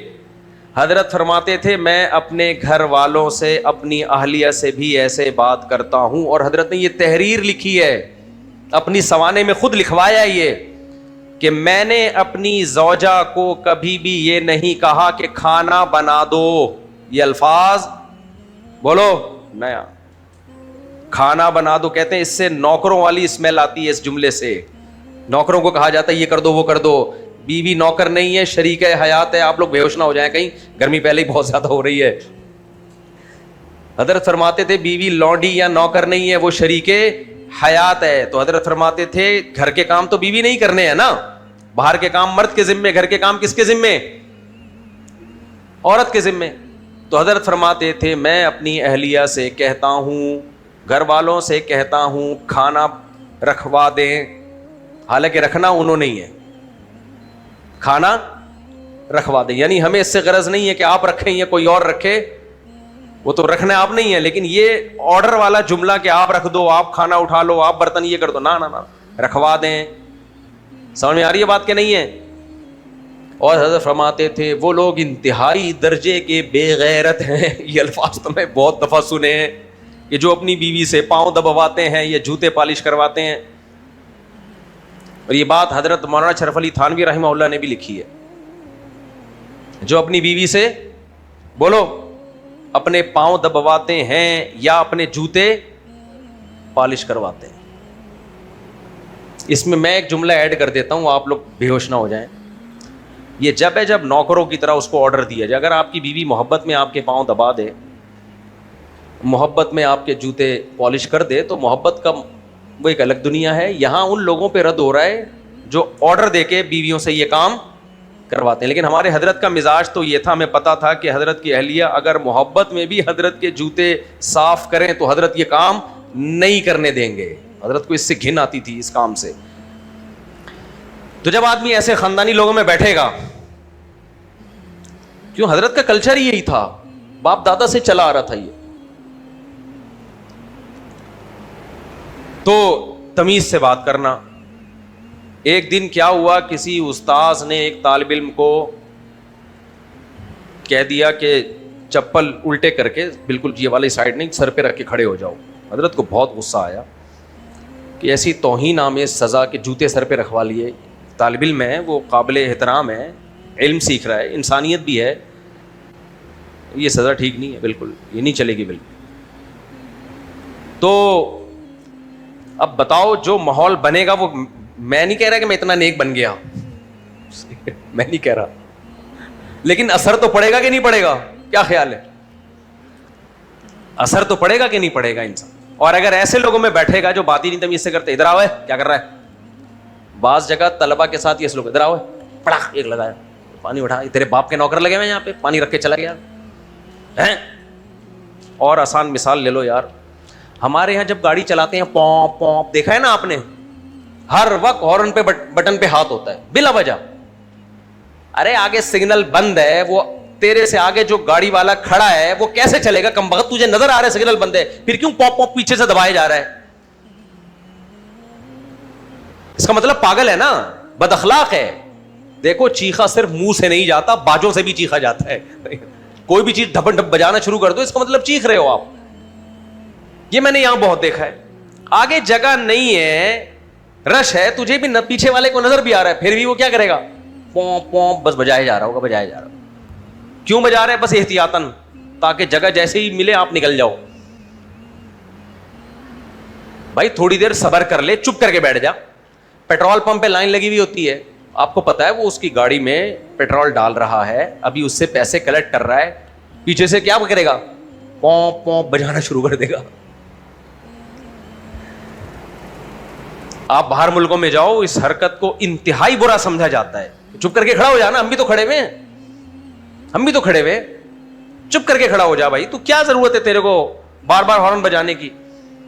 اور میں نے تو اتنی مثالیں دیکھ رہا ہوتا ہوں, آبزرو کر رہا ہوتا ہوں, جہازوں میں بھی ایسا ہوتا ہے. اب دیکھو ایئر ہوسٹس نے اعلان کر دیا نیچے اتر جائیں, کیا خیال ہے؟ اعلان ہوتا ہے نا, نیچے اتر جائیں. تمیز. پڑھے لکھے لوگ کیا کریں گے؟ اٹھیں گے, اپنا سامان اتاریں گے, کھڑے ہو جائیں گے کہ بھئی جب آگے جگہ بنے گی, کسی کو بھی یہاں رہنے کا شوق نہیں ہے, کوئی بھی اپنی خوشی سے یہاں نہیں بیٹھا ہوا کہ اب مجھے جہاز اچھا لگ رہا ہے میں یہی رہوں گا. سب کو جانا ہے. تو شریف تربیت یافتہ آدمی ہوگا, اپنے جذبات پہ قابو ہوگے, اس کے آرام سے بیٹھا ہو, ایسے ریلیکس, کوئی چہرے پہ ٹینشن نہیں ہوگی اس کے, کوئی پسینہ نہیں نکل رہا, کوئی غصہ یوں نہیں دیکھ رہا ایسے ایسے کر کے. کہ کب آگے جگہ ملے تو میں نکلوں. وہ آرام سے بیٹھا ہوگا, گپ شپ بھی لگا رہا ہوگا, اور بھائی سناؤ کیا حال ہے, ٹھیک ٹھاک. جیسے جیسے لوگ چلنا شروع ہوں گے چلتا رہے گا. لیکن جو بد تہذیبی لوگ ہوتے ہیں نا, وہ بھی میں نے دیکھے ہیں اپنے, بلکہ سفر بھی کیا, اب یہ نہیں بتاؤں گا کون ہے وہ کیا کرتے ہیں, چلو بھائی آگے چلو نا, چلو نا, چلو بھائی یار آرام سے بیٹھ جاؤ, یہ ان کو شوق تھوڑی ہے جہاز میں کھڑے رہنے کا, چلو نا چلو نا. تو آپ نے دیکھا ہوگا ایسے لوگوں کو لائن میں بلا وجہ پش کرنا شروع کرتے, چل بھائی چل بھائی, کیا ہو گیا. اس کا مطلب یہ ڈپریشن کا مریض ہے, اور دوسروں کو بھی. یہ شادی ہو جائے نا تو بیگم کو ڈپریشن کا لازمی مریض بنائے گا یہ آدمی. ایسے ہی لوگ ناکام زندگی گزارتے ہیں. کیوں؟ ہر جگہ یہ یہی کرے گا, یہ ہر جگہ اس کی طبیعت میں سکون نہیں ہے. یہ جب پیدا ہوا تھا تو اس کی اماں توے پہ بیٹھی ہوئی تھی, اور پیدا ہوتے ہی اس کو بھی گرم گرم توے پہ بٹھا دیا تھا. اب یہ گرم توے پہ بیٹھنے کا عادی ہے, لہذا جیسے گرم توے پہ انسان ٹک کے نہیں بیٹھ سکتا, ہلتا رہے گا ہلتا رہے گا, اب ساری زندگی یہ کیا کرے گا, ہلتا رہے گا. اس کی طبیعت میں چین اور سکون بولو نہیں, آرام سے نہیں بیٹھے گا. اب یہ کہیں, ہمارے ایک دوست تھے, ان کو نہیں پتا چلے گا ان کی غیبت ہو رہی ہے, کسی کو نہیں پتا چلے گا, تو غیبت ہے ہی نہیں جب پتہ ہی نہیں چل رہا. مجھے یاد ہے ایک دن مجھے اپنے گھر لے کر گئے چائے پلانے کے لیے, یہ بھی 2000 کا واقعہ ہوگا میرا خیال. اپنے گھر لے گئے, مجھے پتا چلا تھا کہ ان کے گھر میں بیگم سے جھگڑے بہت ہوتے ہیں, اور ایک دو بیویوں کو ان کی طلاق بھی ہو چکی ہے, طلاق کے بعد پھر شادی کی, پھر طلاق کے بعد پھر شادی کی, اس طرح سے چل رہا تھا سیٹ اپ. خیر وہ ان کا ذاتی معاملہ تھا, میں نہیں گھسا اس معاملے میں. کیا ہوا کہ جی مجھے لے گئے کہ چلیں آپ کو گھر بیٹھتے ہیں, ذرا چائے پیتے ہیں, کچھ کام ہے تھوڑا سا. میں نے کہا ٹھیک ہے. گھر میں انہوں نے دروازہ نوک کیا, سمجھ میں آ رہی ہے, فلیٹ تھا ان کا دروازہ, کیا کیا, ٹک ٹک ٹک, ایک دفعہ نوک کیا, اس کے بعد دھاپ دھاپ دھاپ کوٹنا شروع کر دیا, کھولو دروازہ, چیخنا شروع. میں نے کہا یہ بندہ کیا ہے, بولو ادھر سے کیا ہے.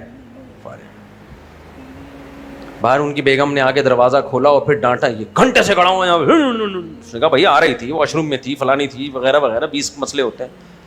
میں نے کہا یہ جو طلاقیں اس کو ہوئی ہیں نا, آج مجھے وجہ سمجھ میں, یہ بندہ کہاں بیٹھا ہوا ہے, توے پہ.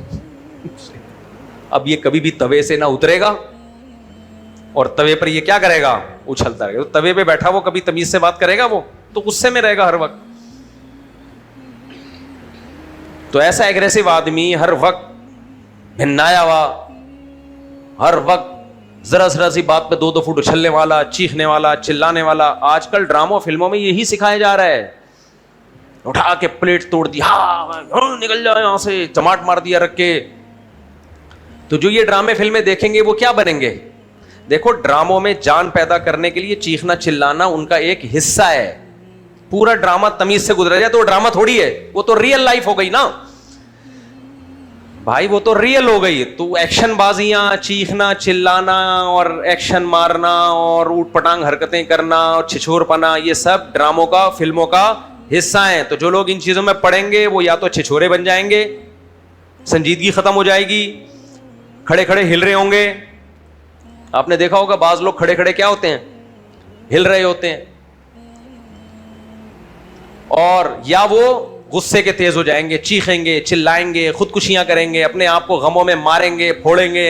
کیونکہ یہی ہوتا ہے کہ جی وہ معشوقہ بھاگ گئی تو عاشق نے خودکشی کر لی, عاشق نے سر جا کے دیوار پہ مار دیا, عاشق پاگل ہو گیا اور یہ ہو گیا, بچہ مر گیا تو ماں نے جو ہے نا سر نوچنا شروع کر دیا اور چیخ رہی ہے. یہی ڈراموں فلموں کی کہانیاں ہیں. تو جو یہ دیکھے گا ریئل لائف میں بھی کیا کرے گا, وہ یہی کچھ کرے گا.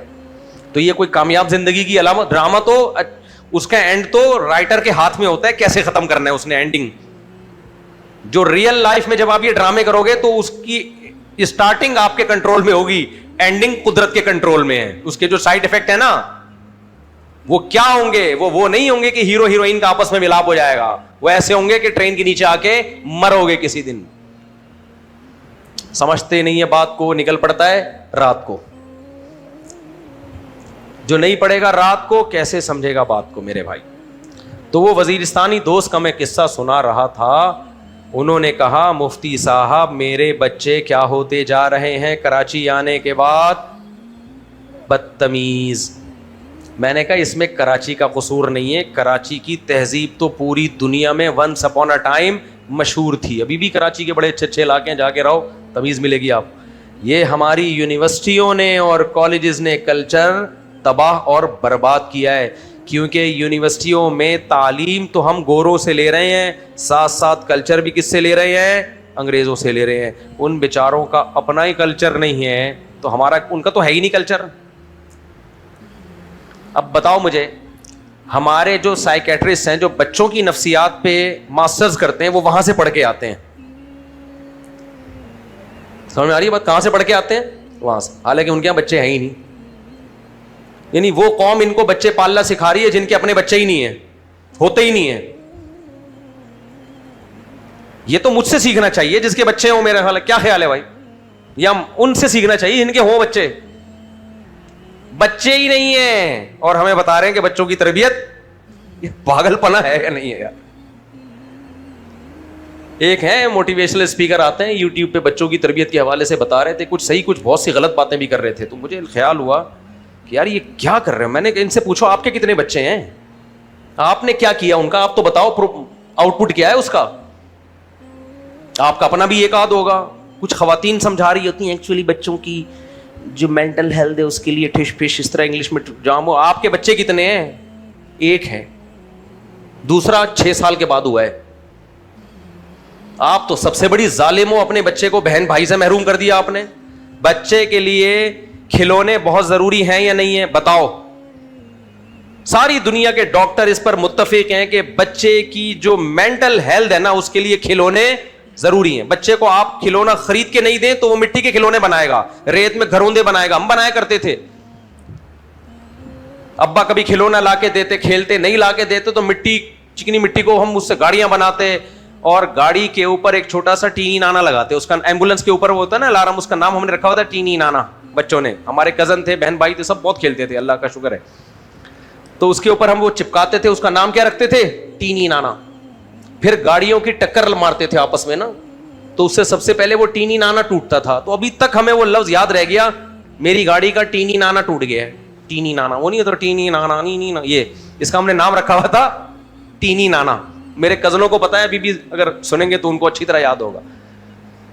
بہت کھیل ہے, اللہ کا شکر ہے, اپنے بہن بھائیوں کے ساتھ بھی, کیونکہ ہمارے قریب العمر بہنیں بھی تھیں, بھائی بھی تھے, کزن بھی تھے, پھر گلی محلے کے دوست احباب بھی تھے. تو بچے کے لیے جب جہاں ڈیزاسٹر آتے ہیں, کچھ اس طرح کے سیلاب آ گیا, زلزلہ, جو بچے خوف کی کنڈیشن میں ہوتے ہیں تو ڈاکٹر کیا کہتے ہیں, ان کو کیا دو؟ کھلونے دو. اور یہ بالکل صحیح کہتے ہیں, ان کو دو تاکہ ان کا مائنڈ ادھر جائے. آپ کو پتا ہے بچے کے لیے سب سے بہترین کھلونا کیا ہے؟ سب سے بہترین کھلونا بچہ ہے, دوسرا بچہ. وہ کھلونے سے بھی حقیقت میں جب ہی کھیلتا ہے جب اس کے ساتھ کھیلنے والا کوئی پارٹنر موجود ہو. اس کو تو محروم کر دیا. 6 سال 8 سال کے وقفے ہیں, ایک اتنا بڑا ہو گیا اور دوسرا اس کی لیول ہی کا نہیں ہے. بہت سے لوگ کہتے ہیں جی 2 بچے پالنا آسان ہے, زیادہ بچے مشکل نہ ہے. زیادہ بچے پالنا آسان ہے, وہ خود ایک دوسرے کو پال لیتے ہیں.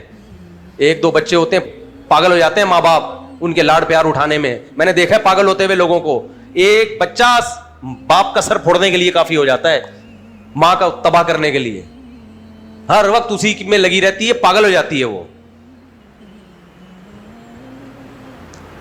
میرے جس گھر میں بچے زیادہ ہیں اس زوجہ کے ساتھ سفر آسان ہے, کیونکہ وہ سنبھال لیتے ہیں ایک دوسرے کو. جس میں کم ہے ان میں بچوں کے ساتھ ہی سفر کرنا پڑے گا, ورنہ ان کو سنبھالے گا کون؟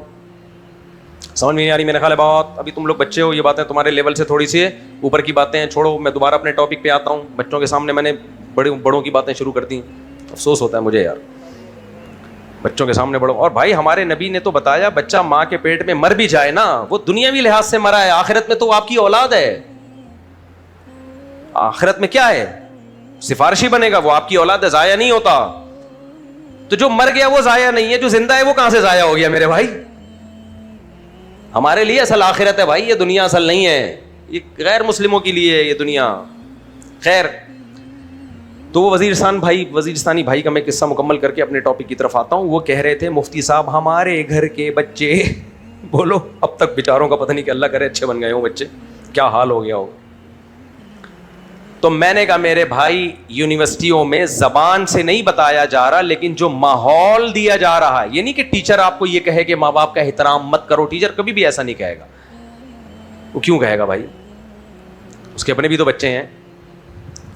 وہ یہ نہیں کہے گا کہ دادا دادی کی کوئی حیثیت نہیں, نہیں نہیں, جو ماحول بن رہا ہے, جو ماحول بن رہا ہے وہاں پہ وہ ہے مادہ پرستی کا, اس میں مذہب نہیں ہے. اس میں آئنسٹائن اور نیوٹن کو تو پڑھا جائے گا, اور اسلامیات کا ٹاپک ایک ایسا ہے بس پڑوسیوں کے 2-4 حقوق, سمجھ میں آ رہی ہے بات, اور کچھ ایک دعا ربنا آتینا فی الدنیا یاد کراتی, پہلا کلمہ طیب, دوسرا کلمہ شہادت, یہ 2-4 چیزیں. اس سے زیادہ اسلامیات ہماری خالی. سعودی عرب میں بڑی زبردست اسلامیات پڑھائی جاتی تھی اسکولوں میں, اب وہ بھی ختم کر دی انہوں نے. وہاں پورا اسلامی لاء, ایک زمانے میں تو قدوری تک سعودی عرب کے اسکولوں میں, جو ہماری فقہ کی کتاب ہے تو فقہ حنفی کی, لیکن وہ پڑھاتے تھے متن کے طور پر, لیکن وہ پھر بعد میں انہوں نے ختم کر دی. لیکن اسلامک لاء پڑھایا جاتا تھا. سعودی عرب کے کالج کا بچہ نیم عالم بن چکا ہوتا تھا, یونیورسٹی اور کالج میں پڑھا ہوا لڑکا, اتنی نالج اس کو مل جاتی تھی. حالانکہ وہ دنیا پڑھ رہا ہے, لیکن اتنی نالج دین کی بھی ہو جاتی تھی. لیکن اب آہستہ آہستہ انہوں نے وہاں بھی کیا کر دیا, ختم. تو ہمارے یہاں تو ماشاءاللہ پہلے سے ہی ختم ہے. تو اب کیا مسئلہ ہے, ماحول کی بات ہے. ماحول جو دیا جا رہا ہے وہ بدتمیزی کا دیا جا رہا ہے, وہ تمیز کا نہیں دیا جا رہا. اس لیے جامعۃ الرشید بار بار چیخ رہا ہے, علماء مدرسے تو بنا رہے ہیں بھائی, یونیورسٹیاں بھی کون بنائے, علماء بنائے, کالج بھی کون بنائے, علماء, اور اہل لوگوں کے حوالے کیا جائے, کیونکہ تعلیم ضروری ہے. اگر ہم ایجوکیشن سے ہاتھ دھو بیٹھیں گے تو ہم اور زمین میں دھستے چلے جائیں گے, دنیا کی قوموں کا مقابلہ نہیں کر پائیں گے. تو تعلیم تو ضروری ہے, لیکن جس ماحول میں تعلیم دی جا رہی ہے وہ ماحول اللہ سے محبت کرنے والے پیدا نہیں کرتا. اللہ کا باغی, کلچر کا باغی بنا رہے وہ ماحول. لہذا ماحول ہمارا ہوگا. تعلیم تو جہاں سے ملے لے لو میرے بھائی, تعلیم تو جہاں سے ملو. اس لیے میں زیادہ تر ہوم اسکولنگ کی بات کر رہا ہوں. اگر آپ کو ٹیوٹر کوئی اچھا مل جائے نا تو بچوں کو نہ بھیجیں اس برے ماحول میں. بچنے والے بچ بھی جاتے ہیں, لیکن میجورٹی خراب ہو رہی ہے. خیر جی, میں ٹاپک لے کے چلا تھا, ذرا دوبارہ اس کی طرف بات کو بس سمیٹتا ہوں. ہاں, میں یہ عرض کر رہا تھا کہ انسان یا تو اشرف المخلوقات ہے, یا تو انسان کیا ہے, سب سے افضل. اچھا, میں نے ان کو مشورہ دیا تھا کہ بچوں کو تبلیغ میں نکلوائیں, تبلیغ میں تھوڑی تمیز آ جاتی ہے انسان. یا پھر کیا ہے, سب سے بدتر. تو انسان یا تو بہت اچھا ہے یا بہت برا ہے. وجہ کیا ہے کہ انسان کو اچھے برے کی تمیز ہوتی ہے, جانوروں میں یہ تمیز نہیں ہوتی. انسان میں ہوتی ہے یہ تمیز. تو انسان کے لیے 2 چیزیں ہیں. پہلے اس کو یہ پتہ چل جائے اچھا کیا ہے, برا کیا ہے. نمبر 2, اس اچھائی پہ چلنے کے لیے جو موٹیویشن چاہیے وہ موٹیویشن مل جائے اس کو. سب سے زیادہ میرے اور آپ کی زندگی کے لیے یہ ضروری. دیکھو, آپ کے پاس ایک گاڑی ہے, اگر آپ کے پاس ایک کمرہ ہے, اس میں یہ بحث کرنا کہ اس کمرے کو کس ٹریک پہ لے کے میں نے چلانا ہے, یہ بحث فضول ہے یا نہیں ہے؟ کیونکہ وہ کمرے میں چلنے کی صلاحیت ہی نہیں ہے. کمرہ جس جگہ کے لیے بنتا ہے قیامت تک ادھر ہی رہتا ہے وہ. کیا خیال ہے؟ آپ نے ایک پلاٹ خریدا, آپ نے کہا کہ یہ حیدرآباد لے کے جاؤں یا کوئٹہ لے کے جاؤں, یہ فضول بات ہے یا نہیں ہے؟ کیونکہ اس میں کسی ٹریک پہ چلنے کی صلاحیت ہی نہیں ہے, وہ ہمیشہ وہی رہے گا. ایسے ہی جانور میں یہ بحث کہ اچھا برا, بھائی اس میں تو یہ کوئی ٹریک ہی نہیں ہے اس کا کہ رائٹ وے یا رانگ وے, وہ کس پاتھ پہ چل رہا ہے یہ بحث ہی غلط ہے اس میں. بکرا اچھا کا مطلب موٹا ہے, تازہ ہے, بس اس سے زیادہ نہیں ہے. بلی اچھی ہے مطلب گندگی نہیں کرتی, بس اس سے زیادہ نہیں ہے. انسان ایک ٹریک پہ چلتا ہے جو رائٹ بھی ہوتا ہے اور رانگ بھی ہوتا ہے. یہ انسانوں کے کام ہے. تو انسان کو 2 چیزوں کی ضرورت ہے. آپ کے پاس جب گاڑی ہوگی نا, اس میں آپ نے سفر کرنا ہے, تو اس گاڑی میں 2 چیزیں چاہیے آپ کو. پہلی چیز چاہیے آپ کو پتہ چلے آپ کی منزل کیا ہے. مثال کے طور پر آپ نے کراچی سے پشاور جانا ہے, تو آپ کو پتا چلے کہ میں کون سے والے روڈ پہ چلوں گا. یہ ضروری ہے یا نہیں ہے؟ گوگل میپ سے مدد لوگے یا لوگوں سے پوچھو گے؟ جب تک آپ کو نہیں پتا چلے گا آپ چلنے کی حماقت کرو گے ہی نہیں. آپ کے لیے گاڑی کے اسٹیئرنگ پہ بیٹھ کے جبکہ آپ کی منزل پشاور ہو یا کوئٹہ ہو, آپ کے لیے اس وقت سب سے زیادہ امپورٹنس اس چیز کی ہے کہ آپ کو رائٹ وے پتا چل جائے. آپ سر کھپاؤ گے سب سے پہلے پتا چلے کہ جانا کس ٹریک پہ چلنا ہے میں نے. یہ ہے یا نہیں ہے؟ دوسری چیز, جب آپ کو پتا چلے گا کہ یہ والا ٹریک ہے, گوگل نے بتا دیا, تو گاڑی کو چلانے کے لیے جو سب سے زیادہ امپورٹنٹ ہے وہ کیا ہے؟ فیول ہے یا نہیں ہے اس میں. آپ جا کے ٹینکی چیک کرو گے, سوئی چیک کرو گے, ابے فیول بھی ہے یا نہیں ہے. فیول کا کام ہے اس کو دھکا دینا, اور گوگل میپ کا کام ہے اس کو چلانا, بتانا کہ یہ صحیح سمت ہے. یہ دو چیزیں. ہماری زندگی بھی ایک ٹریک کی طرح ہے, راستے کی طرح ہے, جو لمحہ بلمحہ ختم ہو رہی ہے. میری اور آپ کی زندگی میں سب سے زیادہ اہم چیز یہ ہے, پہلے ہمیں پتا چل جائے وہ کہ رائٹ وے کون سا ہے. اور اس کے لیے جو گوگل میپ ہے نا, وہ صرف قرآن ہے. قرآن کے سوا خدا کی قسم لا الہ الا اللہ, دنیا کی کوئی کتاب, کوئی مذہب, کوئی موٹیویشنل اسپیکر, کوئی گائیڈ کرنے والا بتا ہی نہیں سکتا کہ صحیح کیا ہے غلط کیا ہے. سر دیواروں میں مارتے رہو گے پتہ نہیں چلے گا. صحیح غلط کی تمیز ہو ہی نہیں سکتی. زنا غلط ہے, صحیح ہے, دنیا کیا کہتی ہے اس بارے میں؟ بیسی ہو رہے ہیں. وداؤٹ میرج عورت سے ریلیشن حلال ہے حرام ہے؟ مذہب کہتا ہے حرام ہے, غلط ہے. جو مذہب کو نہیں مانتے وہ بحث کر, وہ قیامت آ جائے گی یہ فیصلہ نہیں کر سکتے. نشہ حلال ہے حرام ہے, غلط ہے صحیح ہے, قیامت آ جائے گی, مذہب نے فیصلہ کر دیا غلط, لیکن آپ مذہب کے علاوہ سے فیصلہ کرواؤ, قیامت تک آپ فیصلہ نہیں کر سکتے کہ نشہ کرنا چاہیے کہ نہیں کرنا چاہیے.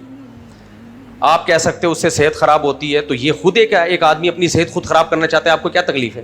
میرا جسم میری مرضی, کیا خیال ہے بھائی؟ وہ کہہ رہے ہیں میری صحت خراب ہو کے اگر مجھے سکون مل رہا ہے تو بھاڑ میں جائے, اسی صحت کا میں نے کرنا کیا جس سے میں ڈپریشن میں جا رہا ہوں. آپ ایسا نہ چھٹے لگانا شروع کر دیں. کیا تو مفتی صاحب نے بڑی زبردست دلیل دی ہے. نشہ کرتے کرتے لوگ مر جاتے ہیں تو کہہ رہے ہیں تو میں جب نہیں زندہ رہنا چاہتا, میں مرنے کے لیے تیار ہوں, تو مجھے تھوڑا سکون لینا, جو مر جاؤں گا نا کیا ہو گیا, ویسا نہیں مریں گے کیا؟ کتنے لوگ نشہ نہیں کرتے تھے, ٹرک کے نیچے آ کے مر گئے.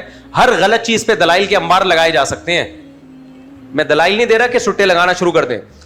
خودکشی اسلام کہتا ہے غلط ہے, قرآن کہتا ہے غلط ہے, لیکن خودکشی کرنے والا تو خودکشی کو غلط نہیں کہتا. کہہ رہا ہے بھائی میرا جسم میری مرضی. یہ جو ہے نا میرا جسم میری مرضی ایک جگہ نہیں چلتا, ہر جگہ چلے گا. پھر یہ میرا جسم میری مرضی, جب میں نہیں زندہ رہنا چاہتا, میں اپنے آپ کو ٹھا کر کے مار رہا ہوں, تیرے کو کیا تکلیف ہے بھائی؟ وہ کہتا ہے میں اپنی مرضی سے پیدا تھوڑی ہوا ہوں, یا تو اپنی مرضی سے پیدا ہوتا, میں پیدا بھی اپنی مرضی سے نہیں ہوا تو میں جا رہا ہوں اپنی مرضی سے. غلط. آپ کسی دعوت میں اپنی مرضی سے نہ آئے, زبردستی لا کے بٹھا دیا, پھر آپ جانے لگے تو آپ بولو کہ بھائی مجھے تم نے زبردستی بٹھایا, میں خوشی تھوڑی میں جا رہا ہوں, نکل رہا ہوں. کیا خیال ہے؟ پتلی گلی سے میں آیا ہوتا اپنی مرضی سے, پھر تم بولتے آئے کیوں ہو جب جانا ہی تھا, ہماری انسلٹ ہے اس میں. تو آپ جواب میں کہو گے میں آیا نہیں ہوں, مجھے زبردستی لایا گیا, لہذا میں جا رہا ہوں. تو خودکشی کرنے والا یہ دلیل دے سکتا ہے, میری مرضی سے نہیں پوچھا گیا تھا کہ دنیا میں جانا ہے کہ نہیں جانا, اور اگر مجھے بھیجا گیا تھا تو مجھے کیوں نہیں ملی وہ جو میں چاہتا تھا. زیادہ تر خودکشیاں اسی بیس پہ ہو رہی ہوتی. مجھے رخشندہ کیوں نہیں ملی, محمودہ کیوں نہیں ملی مجھے, تھا ختم. خودکشی زیادہ تر اسی وجہ سے ہوتی ہے کہ جو جہاں چاہ رہے تھے اس کے بچے آپ کو ماموں کہہ رہے ہیں. جہاں آپ کی شادی ہو چکی تھی, منگنی ہو چکی تھی, جو آپ کے خوابوں اور خیالوں میں بستی تھی, اس کے بچے آپ کو کیا کہہ رہے ہیں؟ ماموں. یہ ذلت برداشت نہیں ہوتی. تو وہ کہہ سکتا ہے جب مجھے دنیا میں غم مل رہے ہیں, فائدہ نہیں ہے. تو میرے بھائی اگر مذہب نہیں ہے تو خدا کی قسم قیامت آ جائے گی, صحیح اور غلط کی بحث ہی ختم نہیں ہوگی. تو چلو گے کیسے اس ٹریک پر؟ چلنا تو اگلا مرحلہ ہے. ہمارے اسلام نے سارے ٹینشنیں ہماری کیا کر دیں, بولو ختم. اسلام نے بولا شراب کا ایک قطرہ بھی حرام ہے, بھلے نشہ نہ ہو اس میں, بس نشے کی چیز ہی حرام ہے, ختم, بس پلید ہے. جوا کیا ہے؟ 5 روپے کا جوا بھی اسی طرح حرام ہے جیسے 5 ارب کا جوا. حالانکہ 5 روپے کے جوے میں کیا نقصان ہو رہا ہے کسی کو, چھوڑ دو, یہ تمہاری بحث ہی نہیں ہے. ہمیں اسلام نے کنفیوژن سے بچا لیا. اسلام نے کہا زنا تو دور کی بات, زنا کے قریب پھٹکنا بھی حرام ہے, ختم. یا اللہ اپنی خواہش پہ کیسے قابو پاؤں, نکاح نہیں ہو رہا, مجبوری ہے, میڈیکل سائنس ہی کہتی ہے وغیرہ وغیرہ ٹھش پھش. اللہ نے کہا میڈیکل سائنس کو ایک طرف رکھو, میں خدا ہوں, میں نے کہہ دیا کسی بھی صورت میں زنا تمہارے لیے لیگل نہیں, اپنی خواہشات کے کڑوے گھونٹ کو پی جاؤ بس, انلیگل, حرام. تو مسئلہ حل کر دیا کہ نہیں کر دیا؟ ماں باپ کا مسئلہ انہوں نے اولڈ ہاؤس میں اٹھا کے پھینک دیا والدین کو اپنے. گوروں نے کیا کیا؟ ٹینشن دے رہے ہیں. کہاں جائیں گے ماں باپ؟ بولو, اولڈ ہاؤس. اللہ نے کہا نہیں, ماں باپ جنت کمانے کا جو ٹائم شروع ہوتا ہے وہ تو ماں باپ کے بڑھاپے میں ہوتا ہے. وہ شروع ہی کب ہوتا ہے؟ جب بوڑھے ہو جائیں. ابھی تو ٹائم شروع ہوا ہے خدمت کا, ابھی تو ان کے قدموں میں گھسنے کا ٹائم شروع ہوا ہے, چرنوں میں بیٹھنے کا ٹائم شروع ہوا ہے. سمجھ میں نہیں آ رہی بات؟ میرا خیال ہے وغیرہ وغیرہ بہت ساری چیزیں ہیں. تو پہلی چیز ہمیں یہ احسان کیا اسلام نے, قرآن نے, پیغمبر صلی اللہ علیہ وسلم نے, صحیح اور غلط کی بحث سے ہمیں, ٹائم ویسٹنگ سے اللہ نے ہمیں کیا کر لیا؟ بچا لیا. اب صرف اس صحیح پہ چلنا اور غلط سے بچنے کے لیے جو فیول ہے جس کو موٹیویشن کہا جاتا ہے وہ چاہیے. وہ ایسی پاورفل موٹیویشن ہے نا مذہب کے بعد, مذہب کے پاس ایسی پاورفل موٹیویشن ہے جو پریکٹیکلی نظر بھی آ رہی ہے. دیکھو میں کل ایک رپورٹ پڑھ رہا تھا, انڈیا میں, چائنا میں لڑکیاں پیدا کرنا ختم کر دی ہیں کم بختوں نے. وجہ کیا ہے کہ 2 بچے ہی رکھنے ہیں تو بیٹا ہوگا. ہمارے یہاں 6 8 8 9 بیٹیاں بھی ہو جاتی ہیں, کوئی بات نہیں, ہونے دو. کیوں؟ اب بتاؤ, اس نیت سے بیٹی کو ماں کے پیٹ میں قتل کر دینا کہ مجھے بیٹا چاہیے, یہ جرم ہے یا نہیں ہے؟ لیکن قتل کرنے والا اس کو جرم نہیں سمجھتا, وہ نہیں سمجھتا. اور اگر سمجھتا بھی ہے تو اس کو موٹیویشن چاہیے نا اس جرم سے روکنے کے لیے, وہ موٹیویشن اس کے پاس نہیں ہے. وہاں کی حکومت اگر کہے گی بچیاں پیدا کرو کوئی بات نہیں, ثواب ملے گا, وہ کہتے ہیں ثواب کیا ہوتا ہے, کون دے گا ثواب؟ انڈیا میں ایک ریاست میں قانون بنایا ہے کہ ایک بچہ پیدا کرنے پر گورنمنٹ 30,000 روپے دے گی. وہاں نیچے لوگوں کے کمنٹس تھے کہ 30,000 میں بچہ پل جائے گا. 30,000 میں تو ڈبے کا دودھ کا خرچہ نہیں آتا. ایک ریاست ہے انڈیا کی, اس میں گورنمنٹ نے یہ لا بنایا ہے کیونکہ انڈیا کی بھی اب گروتھ ریشو کم ہو رہا ہے. کیا ہونا شروع ہو گیا؟ کم. TFR جو ہوتا ہے نا, ٹوٹل فرٹیلٹی ریٹ, وہ نیچے کی طرف جانا شروع ہو گیا. بہت سے ملک اپنے آپ کو خود ہی کھا کے ختم کر دیں گے. یہ ایسی بڑی حماقت ہوئی ہے دنیا میں لوگوں سے, غربت مہنگائی کے نام پہ. صرف مسلمانوں کا ریٹ کیا ہو رہا ہے؟ کیونکہ وہ قرآن کو مانتے ہیں, وہ ان فضول باتوں پہ یقین نہیں رکھتے. قرآن نے کہا رزق میں دیتا ہوں, اولاد میں دیتا ہوں, خرچہ بھی میں دوں گا. ہندو تو یقین نہیں کرے گا, کہے گا بھگوان بولتا ہے, دیتا ویتا ہے نہیں. کیا خیال ہے؟ دیے بھی بھگوان نے کتنے؟ وہ کہیں گے 40,000 30,000 گورنمنٹ دے رہی ہے, 30,000 میں کیا ہوتا ہے؟ ہمارے ہاں تو عبداللہ بن مسعود جیسے مسکین ترین صحابی, جن کے پاس صرف ایک کپڑا تھا, لنگی, اوپر کا کپڑا نہیں تھا, اتنے مسکین صحابی کو حکم دیا جا رہا ہے کہ جلدی نکاح کرو اور اولاد پیدا کرو. ہمارے یہاں تو بچے زیادہ پیدا کرنے کا حکم صرف مالداروں کو نہیں ہے, اس کے اولین مخاطب دنیا کے غریب ترین لوگ ہیں, ان کو کہا جا رہا ہے کہ شادی بھی جلدی کرو اور بچے بھی زیادہ پیدا کرو. تو ہمارے پاس تو اب یہ بحث ہی ختم ہو گئی کہ یہ 2 بچے ہی اچھے. بھائی یہ تو ہمیں مذہب پہلے بتا چکا ہے کہ اولاد اللہ کی نعمت ہے, تو ہمارے لیے کنفیوژن ختم ہو گئی. تو میں جلدی سے بات کو سمیٹوں. تو وہ جو اب وہ کیا کرتے ہیں, بچے کو ماں کے پیٹ میں, بچی ہے تو ماں کے پیٹ میں قتل. ہم یہ کام نہیں کرتے. کیوں؟ ہمارے پاس پاورفل موٹیویشن ہے. کیا موٹیویشن ہے؟ صحیح بخاری مسلم یا ترمذی کی صحیح حدیث ہے, نبی کریم صلی اللہ علیہ وسلم نے فرمایا جس نے 3 بیٹیوں کی کفالت کی اس کے لیے میں جنت کا ضامن. صحابی نے پوچھا اگر 2؟ آپ نے فرمایا 2 کی بھی. تو میرے بھائی ہمارے ہاں تو جتنی بیٹیاں پیدا ہو رہی ہیں جنت کی ضمانت بڑھتی چلی جا رہی ہے, اور یہ ضمانت کسی بت کی نہیں ہے, یہ اس پیغمبر صلی اللہ علیہ وسلم کی طرف سے ضمانت ہے جو اللہ کے رسول اور آپ کے رسول ہونے پر خدا نے دلائل کے انبار لگا دی ہیں. یہی وجہ ہے کہ ایسی پاورفل موٹیویشن ہے سید الانبیاء محمد صلی اللہ علیہ وسلم کے پاس کہ 1400 سال پہلے آپ نے کہا تھا کہ رمضان میں 1 مہینے کے روزے رکھو. اب جب رمضان آتا ہے, جون کا مہینہ ہو, جولائی کا مہینہ ہو, ریگستان کی گرمی ہو, کروڑوں لوگ 1 مہینے بھوکے پیاسا رہتے ہیں. اتنی پاورفل موٹیویشن کسی سائنٹسٹ کے پاس ہو سکتی ہے؟ کسی حکومت کے پاس ہو سکتی ہے؟ تو یہ جو پاورفل موٹیویشن اچھے کام پہ چلانے کے لیے چاہیے، یہ کس کے پاس ہے؟ میرے اور آپ کے پاس، مسلمانوں کے پاس۔ غیر مسلم اس موٹیویشن سے محروم، تو نہ اس کی گاڑی، وہ گاڑی کے اسٹیئرنگ پہ آ کے بیٹھتا ہے، نہ اس کے پاس گوگل میپ ہے، اور نہ اس کے پاس اس ٹریک پہ چلانے کے لیے فیول ہے۔ ہمارے پاس میپ بھی بڑا شاندار اور ٹینکی بھی ہماری بھری ہوئی ہے۔ نہیں آ رہی سمجھ میں بات؟ اس لیے میرے بھائی مذہب کی، اسلام کی قدر کرو، انسان کے بچے بنو، بس استغفر اللہ، کسی اور مخلوق کے بچے بننے کی کوشش مت کرو۔ ماشاء اللہ، یہ تو میں نے ان کی 9 بیٹی ہیں۔ جب آئے تھا نا یا میں نے کہا بھائی آپ تو کچھ بھی کر لو، میرا خیال ہے لگتا ہے ایسا ہی ہے کہ جنت میں جاؤ گے۔ ویسے یقینی طور پہ کسی کو جنتی قرار دینا ممکن نہیں ہے، کیونکہ جب یہ مائک ہاتھ میں پکڑ کے بیٹھ جاتے ہیں نا تو لوگ کہتے ہیں کہ ہم نہیں جانے دیں گے۔ خیر مذاق کر رہا ہوں یار، آپ سے بے تکلفی ہے، آپ ایک سیریس نہیں ہو جایا کرو۔ یہ تو لوگ ہنس رہے ہیں تھوڑا سا بیچارے، ٹینشن نہیں کوئی سیریس نہیں ہو رہا۔ تو 9 بیٹیاں تو 3 گنا ضمانت ہے بھائی، ہمارے لیے کیا مسئلہ ہے یار؟ بیٹی ہو بیٹا ہو، کیا خیال ہے؟ ہمارے لیے تو مسئلہ ہی نہیں ہے۔ مسئلہ تو ان کمبختوں کے لیے جو مادہ پرست ہیں، کہتے ہیں بچی ہو گئی تو پھر یہ وغیرہ وغیرہ وغیرہ ٹھش پش، بھاڑ میں جائے یار، یہ تمہاری ٹینشن ہے، یہ ہمارا ہیڈ ایک۔ ہمارے ایک بس سچی مچی کا آخری واقعہ، ہمارے ریلیٹو مرچنٹ نیوی میں کیپٹن، مسلمان تھے، شراب نہیں پیتے۔ اب وہ جب جہاز پورٹ پہ لگتا تو وہ سائنسدان آ جاتے، ڈاکٹر آ جاتے چیک کرنے کے لیے کتنی الکوہول ہے، وہ پھر جرمانہ لگتا ہے نا۔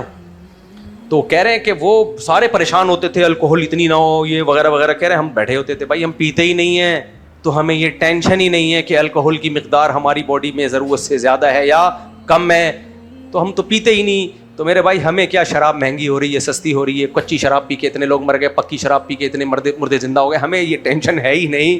ہماری ٹینشن اب یہ بھی نہیں ہے کہ بچے 2 ہی اچھے، نہ یہ فیملی پلاننگ والوں کی ٹینشن ہے۔ ہماری ٹینشن تو یہ بچے بھائی نعمت ہیں، کھلانے والا کون ہے؟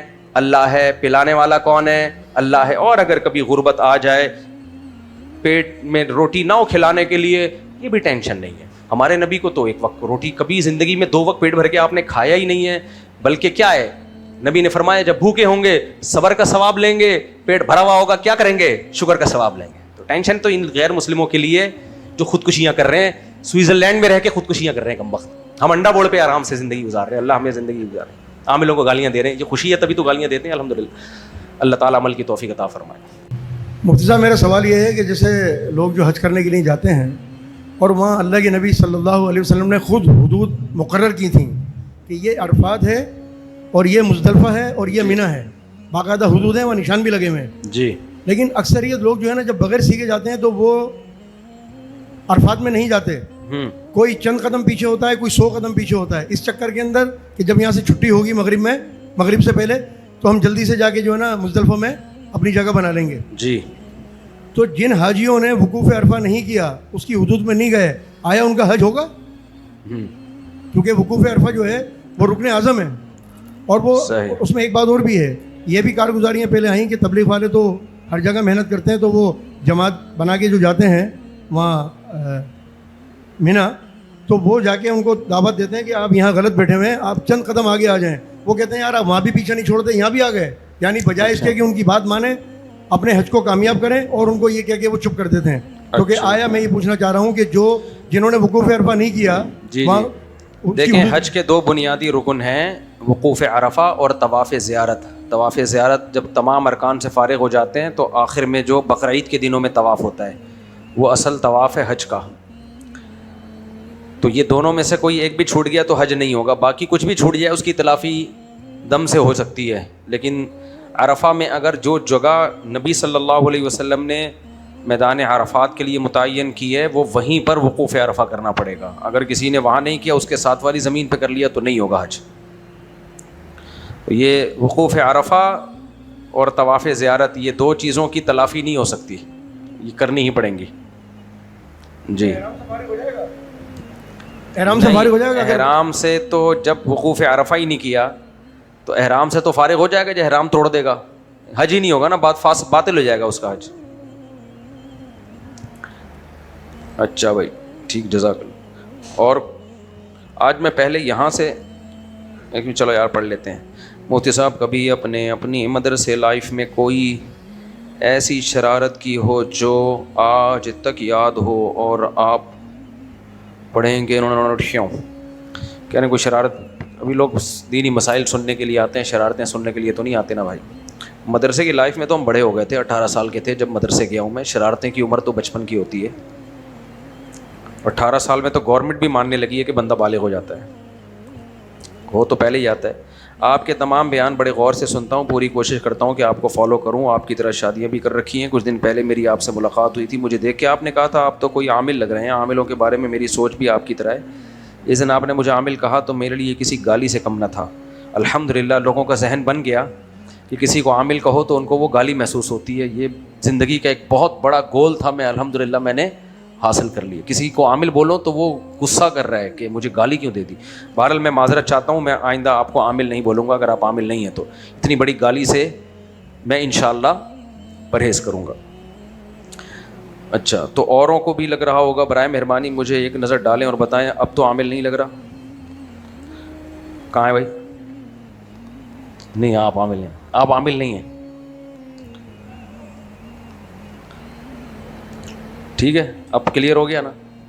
آپ سے گزارش ہے جو لوگ شادیاں کر کے پہلی بیوی بچوں کو اہمیت نہیں دیتے, ان پر کیا عذاب ہوگا. کچھ عورتیں بھی ایسی ہیں جو دوسری شادی کر لیتی ہیں اور اپنے پہلے کے بچوں کو چھوڑ دیتی ہیں اور سابقہ شوہر سے خرچہ بھی لیتی ہیں, ان پر کیا عذاب ہوگا. آج کل ایسا مارکیٹ میں بہت زیادہ ہو رہا ہے, شادیاں ایک مذاق بن کے رہ گئی ہیں. اور اس طرح کرنے سے بچوں کے اوپر نفسیاتی اثرات کیا ہوں گے. یہ بہت زیادہ کمپلین ہے. دوسری شادی کے بعد پہلی بیوی پہ ظلم کرنا یا پہلی کے دباؤ میں آ کے دوسری کو لٹکا دینا, بیلنس نہیں ہے. مرد کا بچہ ہی نہیں ہے. تو لوگ کہتے ہیں کہ دیکھو دوسری شادی کے یہ سائیڈ افیکٹ ہو رہے ہیں. لوگ جب کرتے ہیں تو یا تو پہلی کو لٹکا دیتے ہیں یا پہلی کے دباؤ میں آ کے دوسری کو چھوڑ دیتے ہیں یا اس کو ٹائم ہی نہیں دیتے. تو لوگ کہتے ہیں دیکھو یہ نہیں ہو سکتا آج اس زمانے میں. دیکھو جب کسی چیز کی ضرورت یقینی ہو اور اس کا کوئی آلٹرنیٹ بھی نہ ہو تو کام تو کیا جائے گا. جو سائیڈ افیکٹ ہیں ان سے بچایا جائے گا لوگوں کو. سمجھ میں آ رہی ہے بات؟ مثال کے طور پہ ایک شادی بھی ضرورت ہے نا سوسائٹی کی, لیکن اگر کسی سوسائٹی میں شادی کرنے کے بعد لوگ بیویوں پہ ظلم کرتے ہوں تو ظلم سے روکا جائے گا. یہ نہیں کہا جائے گا کہ اس سوسائٹی کے لوگ شادی سے ہی رک جائیں.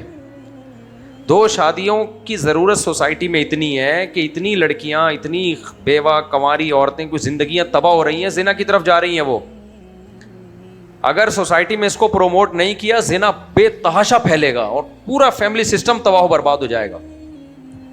تو اس لیے مجھ سے یہ توقع تو نہ رکھیں کہ میں کہوں کہ دوسری کرنی نہیں چاہیے کیونکہ لوگ برابری نہیں کرتے. یہ نہیں میں کہوں گا.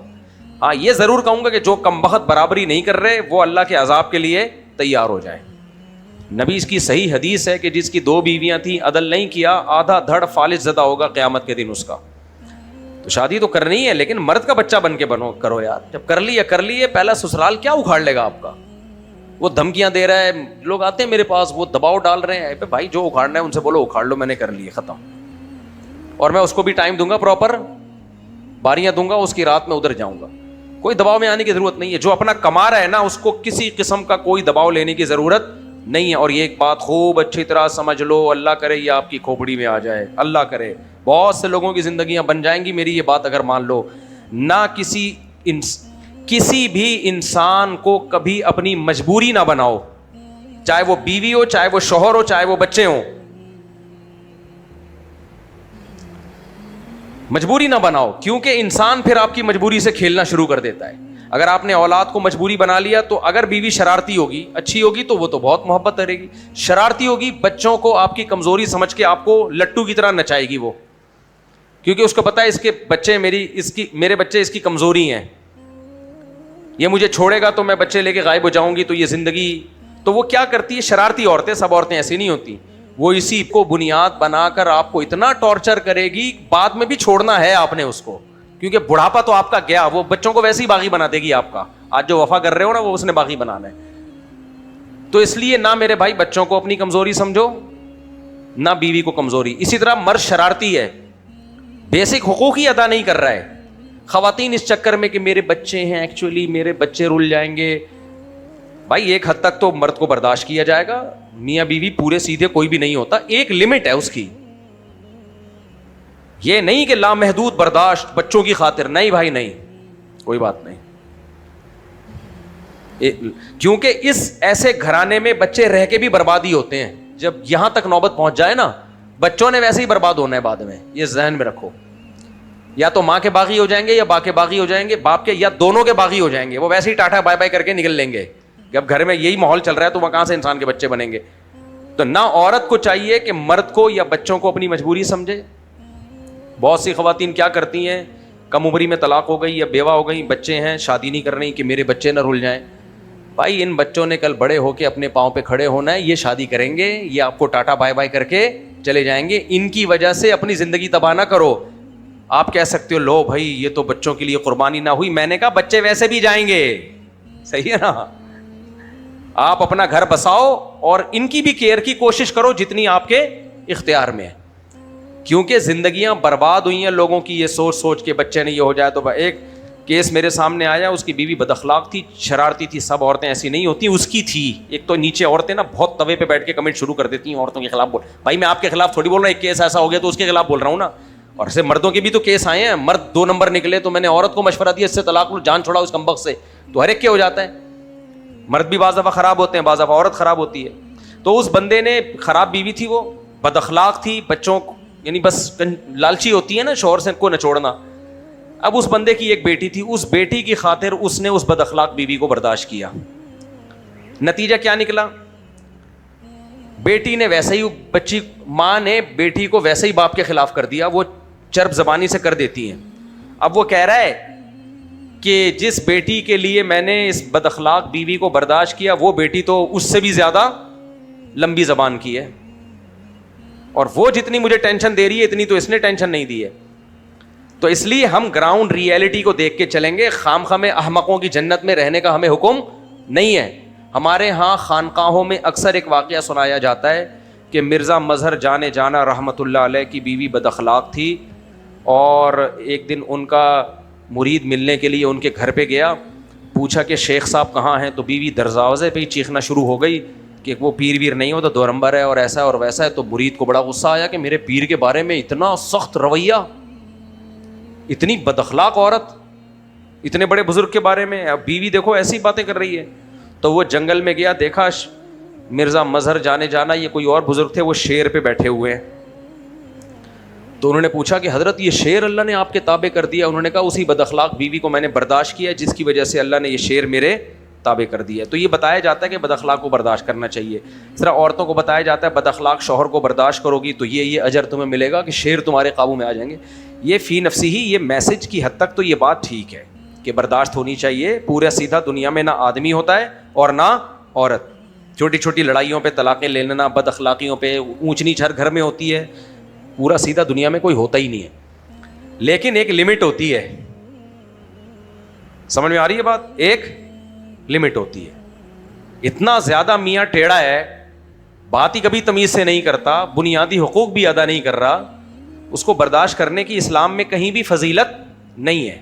یہ زندگی خراب ہو جاتی ہے, خودکشیاں ہوتی ہیں. اسی مسجد میں 8-10 سال پرانا واقعہ, صاحب آئے میرے پاس, بڑے بوڑھے آدمی تھے. وہ کہنے لگے کہ میرا داماد, جب میری بیٹی کی شادی ہوئی تو میرے داماد نے میری بچی کو ٹارچر کرنا شروع کیا. اتنا ٹارچر, لڑکیوں میں وہ کم بخت انوالو تھا داماد, اور شراب کباب میں وہ الٹی سیدھی. کہہ رہے ہیں اب ہمیں جب پتہ چلا تو ہم نے تو بزرگوں سے یہی سن رکھا تھا کہ صبر کا پھل میٹھا ہوتا ہے. صبر کا پھل کیا ہوتا ہے بولو؟ میٹھا. تو ہم نے بدتمیز داماد کو برداشت کیا. جہاں گئے یہی نصیحت ملی, صبر کا پھل کیا ہوتا ہے؟ صبر کا پھل میٹھا ہوتا ہے, لیکن صبر کا پھل وہاں میٹھا ہوتا ہے جہاں شریعت نے آرڈر دیا کہ کرو صبر. جون جولائی میں روزہ رکھو, صبر کرو, پیاس لگے صبر کرو, اس کا پھل میٹھا ہوگا, آخرت میں بھی ثواب ملے گا, افطاری کا بھی مزہ آئے گا. وہاں صبر کا آرڈر دیا ہے شریعت نے, جہاں آرڈر نہیں دیا وہاں تھوڑی صبر ہے. تو کہنے لگے شریعت نے حکم دیا ہے کہ صبر کرو, اور علماء کے پاس بھی گیا, انہوں نے کہا صبر. اور پھر ہم صبر کرتے رہے, 10 سال گزار دیے, 15 سال, پھر بچی ٹارچر ہو گئی, بچی یہ ہو گیا, بچی ڈپریشن کی گولیاں کھا رہی ہے. بالآخر 20 سال کے بعد خیال ہو رہا ہے مفتی صاحب اب ہمارے بس سے باہر ہو گیا ہے, اب ہم سوچ رہے ہیں کہ طلاق لے لیں.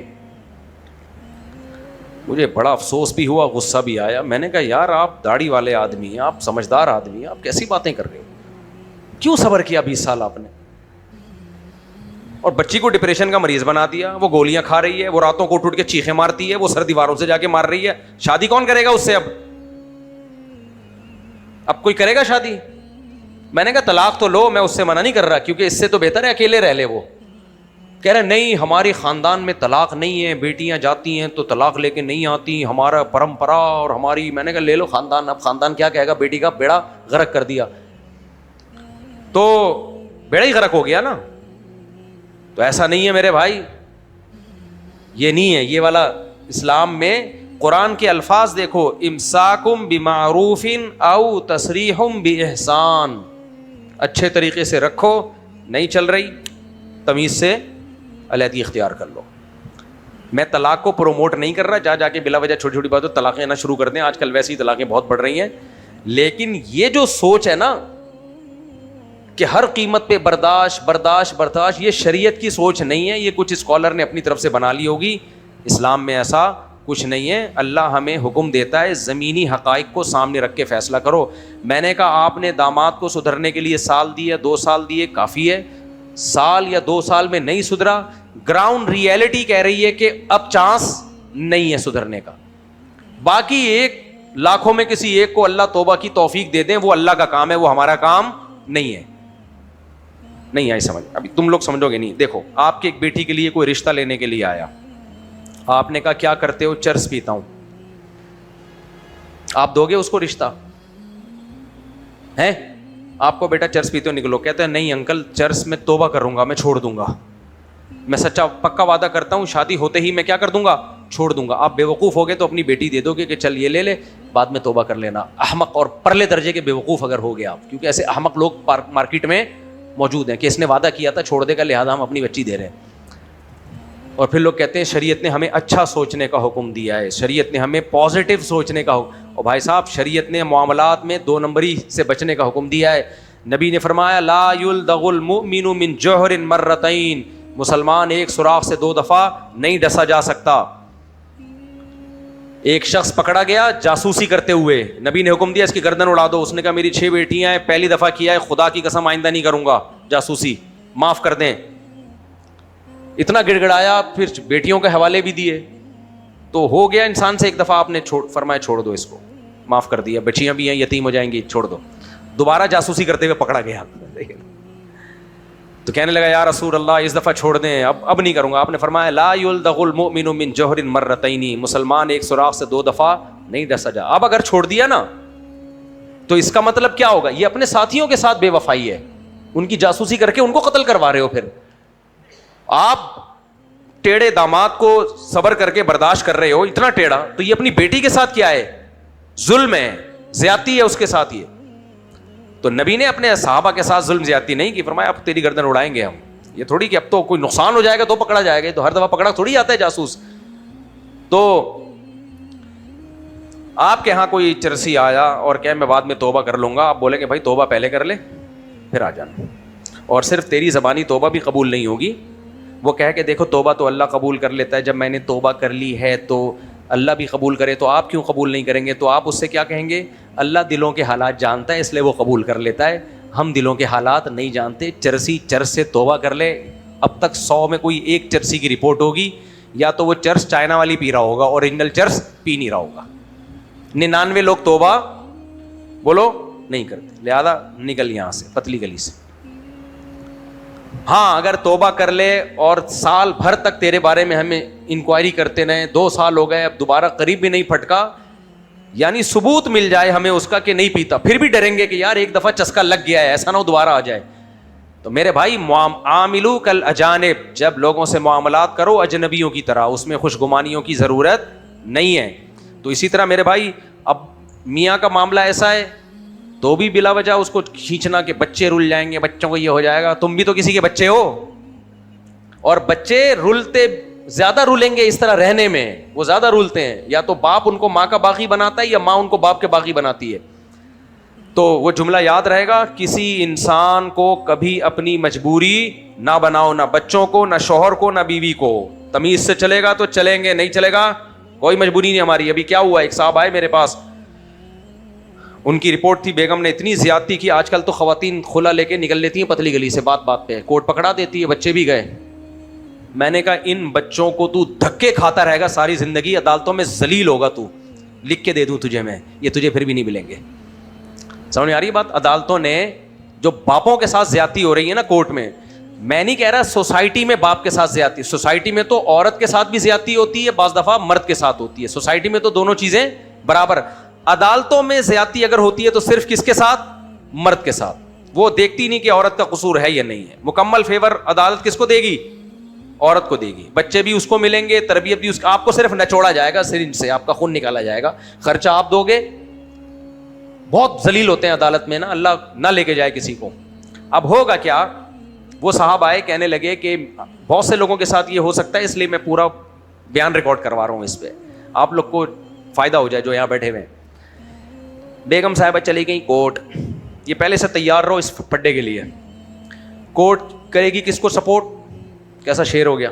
بیگم گئی کورٹ, کورٹ نے کیا سپورٹ کس کو؟ بیگم کو. بیگم گئی کورٹ, کورٹ نے کیا آپ کی بیوی کو سپورٹ. ٹھیک ہے, سپورٹ میں کیا کرے گی؟ وہ سنے گی نہیں غلطی کس کی ہے, وہ کہے گی آپ کو نہیں رہنا, یہ لو کھولا پکڑ شاباش. چلو بچے یہ لے جاؤ, بچے بھی کس کے ہیں؟ لے جاؤ. 6 مہینے تو آپ نوٹس بھیجتے رہو گے, بچے گئے مارکیٹ سے, سال کے بعد جا کے شاید بچہ پتہ نہیں آپ کو پہچانے نہ پہچانے, اور پھر آپ سے خرچہ ٹھیک ٹھاک لیا جائے گا. آپ اگر حیدرآباد میں رہتے ہو تو بچوں سے ملنے کے لیے ہر سنڈے منڈے کو آ رہے ہوگے آپ اسی میں اتنے بیزار ہو جاؤ گے, عدالت میں آدھا 1 گھنٹے کے آپ پاگل ہو جاؤ گے اور روتے رہو گے بیٹھ کے, ہائے ہائے ہائے کاش میں طلاق نہ دیتا. سوری, اس نے تو دی نہیں ہے, وہ تو اس نے خود لی ہے.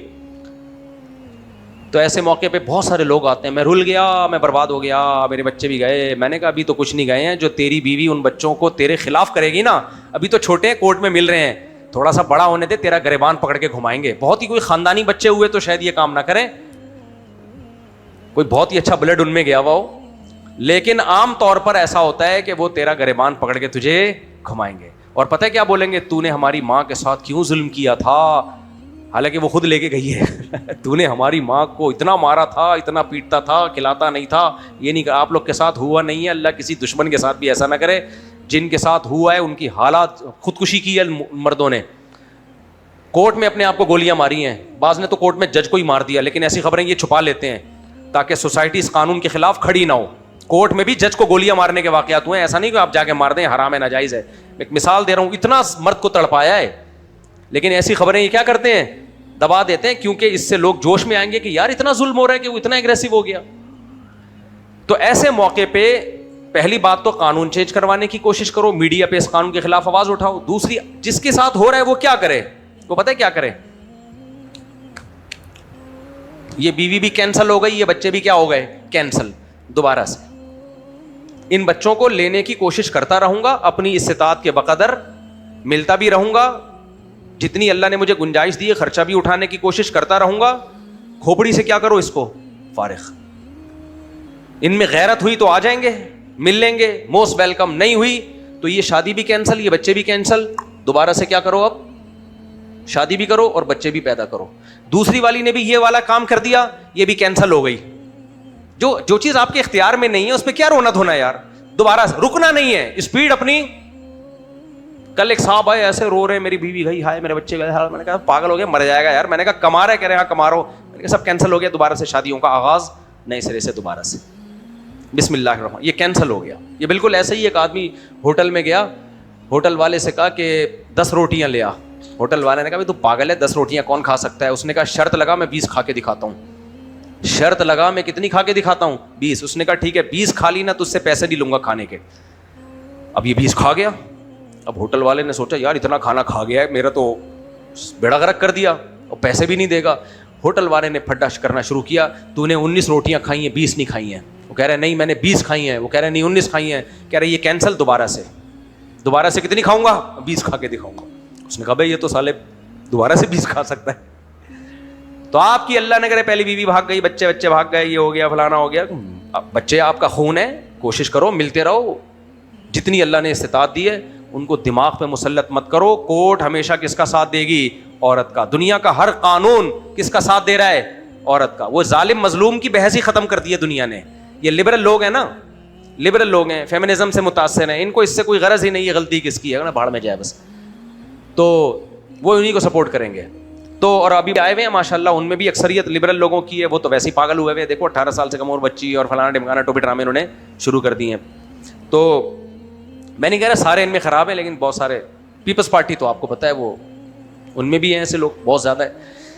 تو ایسے موقع پہ آپ نے کہ اللہ نہ کرے آپ کے ساتھ ایسا ہو گیا تو ٹینشن لینے کا بولو نہیں ہے. یہ شادی کینسل, یہ بچے کینسل دوبارہ سے.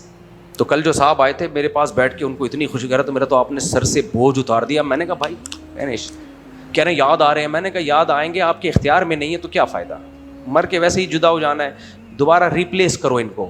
کہہ رہے ہیں وہ بھی اگر ایسا ہوا. میں نے کہا اول ایسا ہوتا نہیں ہے کہ ساری عورتیں خراب تھوڑی ہوتی ہیں, تو ایسا نہیں ہوتا. تو آپ کرو اور دوبارہ سے پیدا کرو, بچے ریپلیس ہوں گے, آپ کی توجہ بھی. اور میں نے کہا اب تو آپ کے پاس 4 شادیوں کا آپشن آ گیا, اب آپ یہ کرو کہ ایک تھوڑی, ہم نے تو 4 کرنی ہے.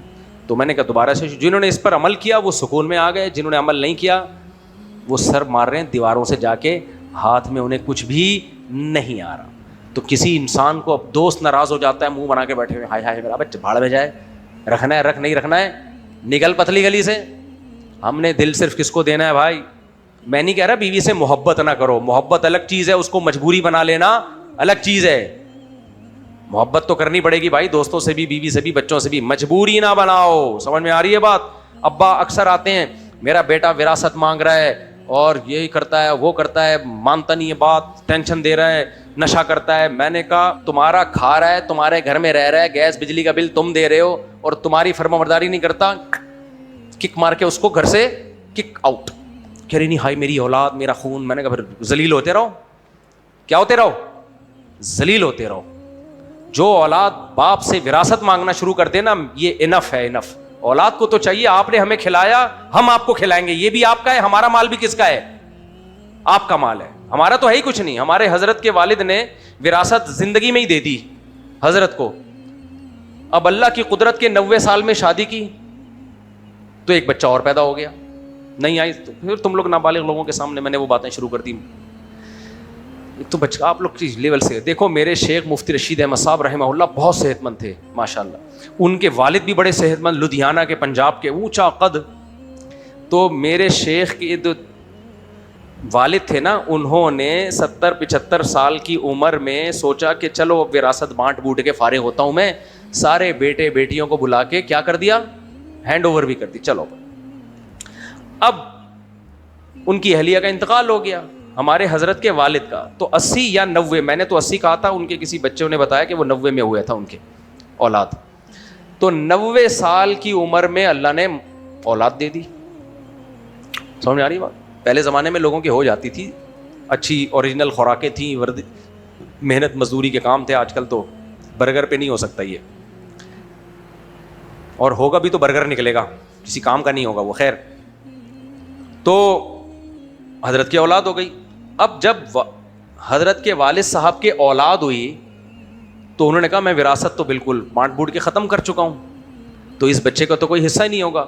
تو حضرت کے والد صاحب نے سب بیٹوں کو بلایا اور کہا بھائی میں نے جو تم لوگوں کو وراثت دی ہے اگر وہ مجھے واپس کر دو میں دوبارہ سے تقسیم کر دوں تاکہ اس کا حصہ نکال دوں. حضرت فرماتے ہیں مجھے اتنی شرم آئی کہ والد صاحب اس مال کو ہمارا مال کہہ رہے ہیں, یہ کہہ رہے ہیں کہ آپ اپنی جو پراپرٹی ہے واپس کر دو. حضرت فرماتے ہیں میں نے کہا ہمارا کچھ بھی نہیں ہے, سارا کس کا ہے؟ آپ کا ہے, ہمارا تھوڑی ہے. ہم نے کیا کمایا, آپ کی کمائی ہے, ہمارا تو دھیلا بھی خرچ نہیں ہوا, تو آپ اس کو ہمارا کہہ کیوں رہے ہو؟ تو غیرت مند لوگوں کا یہ ایٹیٹیوڈ ہوتا ہے. اور کہا آپ کا ہے سارا, ہمارا مال بھی کس کا ہے؟ یہ بھی چاہیے اور ہمارا جو کچھ ہے وہ بھی لے لیں ہم سے. تو نہیں آئی سمجھ میں بات.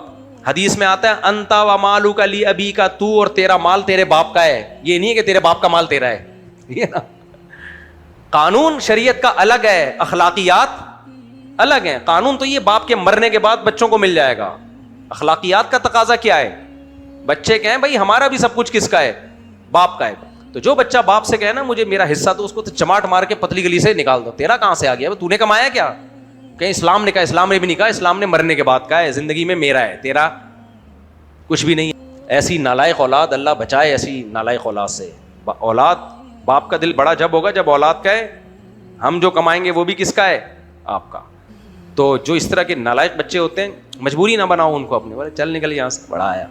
باپ اولاد کو مجبوری بنا لی تو اس کے آگے ذلیل ہو رہے ہیں. کسی نے بیوی کو مجبوری بنا لیا, سسرال کو مجبوری, یا بیوی نے شوہر کو مجبوری, شوہر کا احترام دے, اس کو رسپیکٹ دے, اس کو گھر کا سربراہ بنے سمجھے, لیکن بھائی وہ بنیادی حقوق پورے کرے, وہ بھی نہیں کر رہا تو تو میرے جمشید ہے جو میں نے تجھے گھر میں رکھا ہوا ہے میرے کس کام کا ہے بھائی تو؟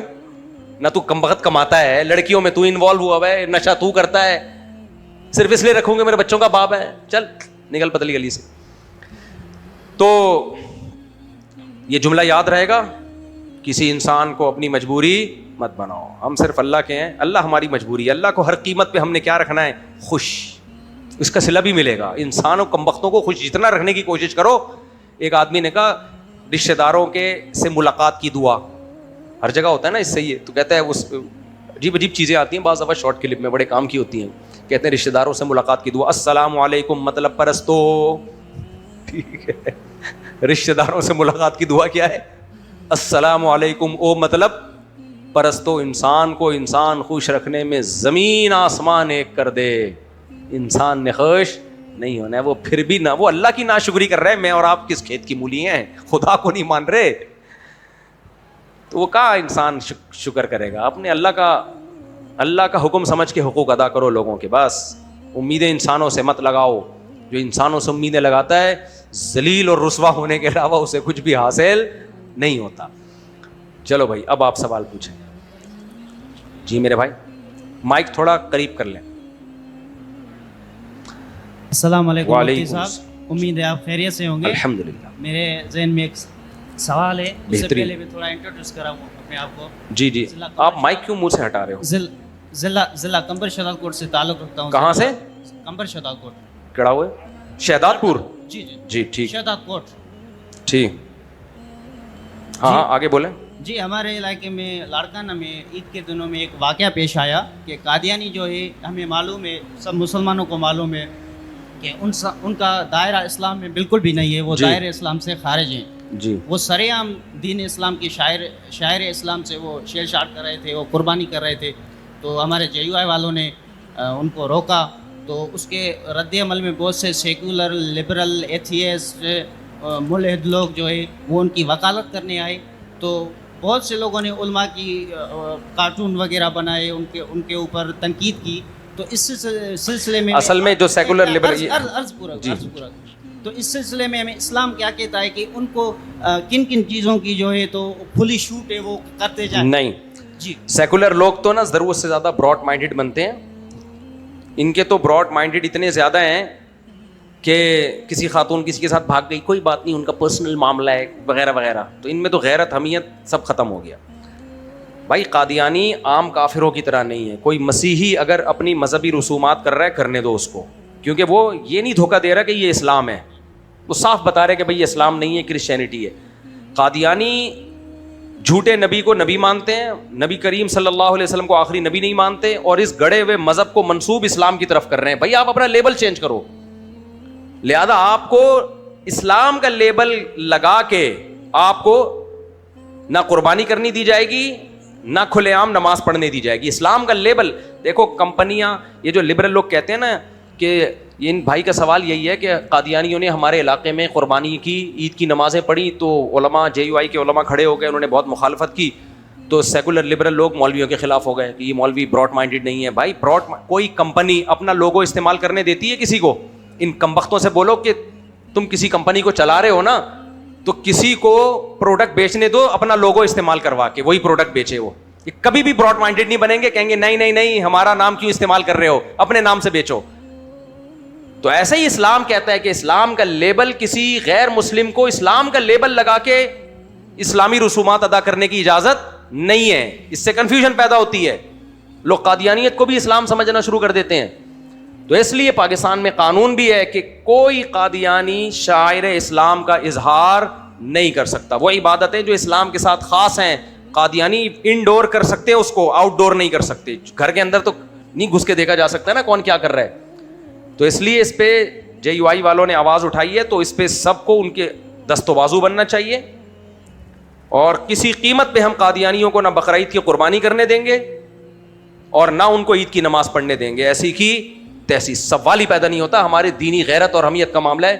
قانون بھی ہمارا ساتھ دے رہا ہے. ہاں قانون اپنے ہاتھ میں نہ لیں, جا کے FIR کٹائیں اور SHO کو بولیں کہ FIR کاٹو, وہ نہیں کاٹتا تو اس کے خلاف کیس کریں. تو قانون الحمدللہ اس میں مسلمانوں کو سپورٹ کرتا ہے. قانون کا سہارا لے اور کسی قیمت پہ ان کو یہ ایکٹیویٹی نہ کرنے دیں, یہ ہمارے دینی غیرت کے خلاف ہے. بھائی تم اسلام کا لیبل نہ لگاؤ, تم اپنے آپ کو غیر مسلم کہہ دو, پھر جو مرضی کرو. اس سلسلے میں ہم آپ کو عرض اپیل کریں گے کہ الگ سے رہنمائی کے لیے جو سادے سودے مسلمان ہیں, قادیانیوں کے حوالے سے ان کے عقائد کے حوالے سے ان کو معلوم نہیں ہے, نہیں قادیانی آپ بالاتفاق رہنمائی کے کافر ہے. لیے پوری ایک پورا بیان ریکارڈ کریں, ہم آپ سے کریں گے انشاءاللہ, کریں گے. کچھ لوگ قادیانیوں کے لیے بڑا سافٹ وہ رکھتے ہیں. جناب غامدی صاحب نے کہا قادیانیوں کو کافر نہیں کہہ سکتے ہم. کیوں نہیں کافر کہہ سکتے؟ کہنے کافر قرار دینا اللہ کا کام ہے. بالکل اللہ کا کام ہے, لیکن جب اللہ نے کافر قرار دے دیا تو کیوں نہیں ہم قرار دے سکتے؟ اللہ نے سب سے پہلے قرآن میں کیا کہا ہے؟ اللہ کی کتابوں اور پیغمبروں پر ایمان. تو پیغمبروں پر ایمان ان کی باتوں کے ساتھ یا باتوں کے بغیر؟ اگر کوئی پیغمبر کو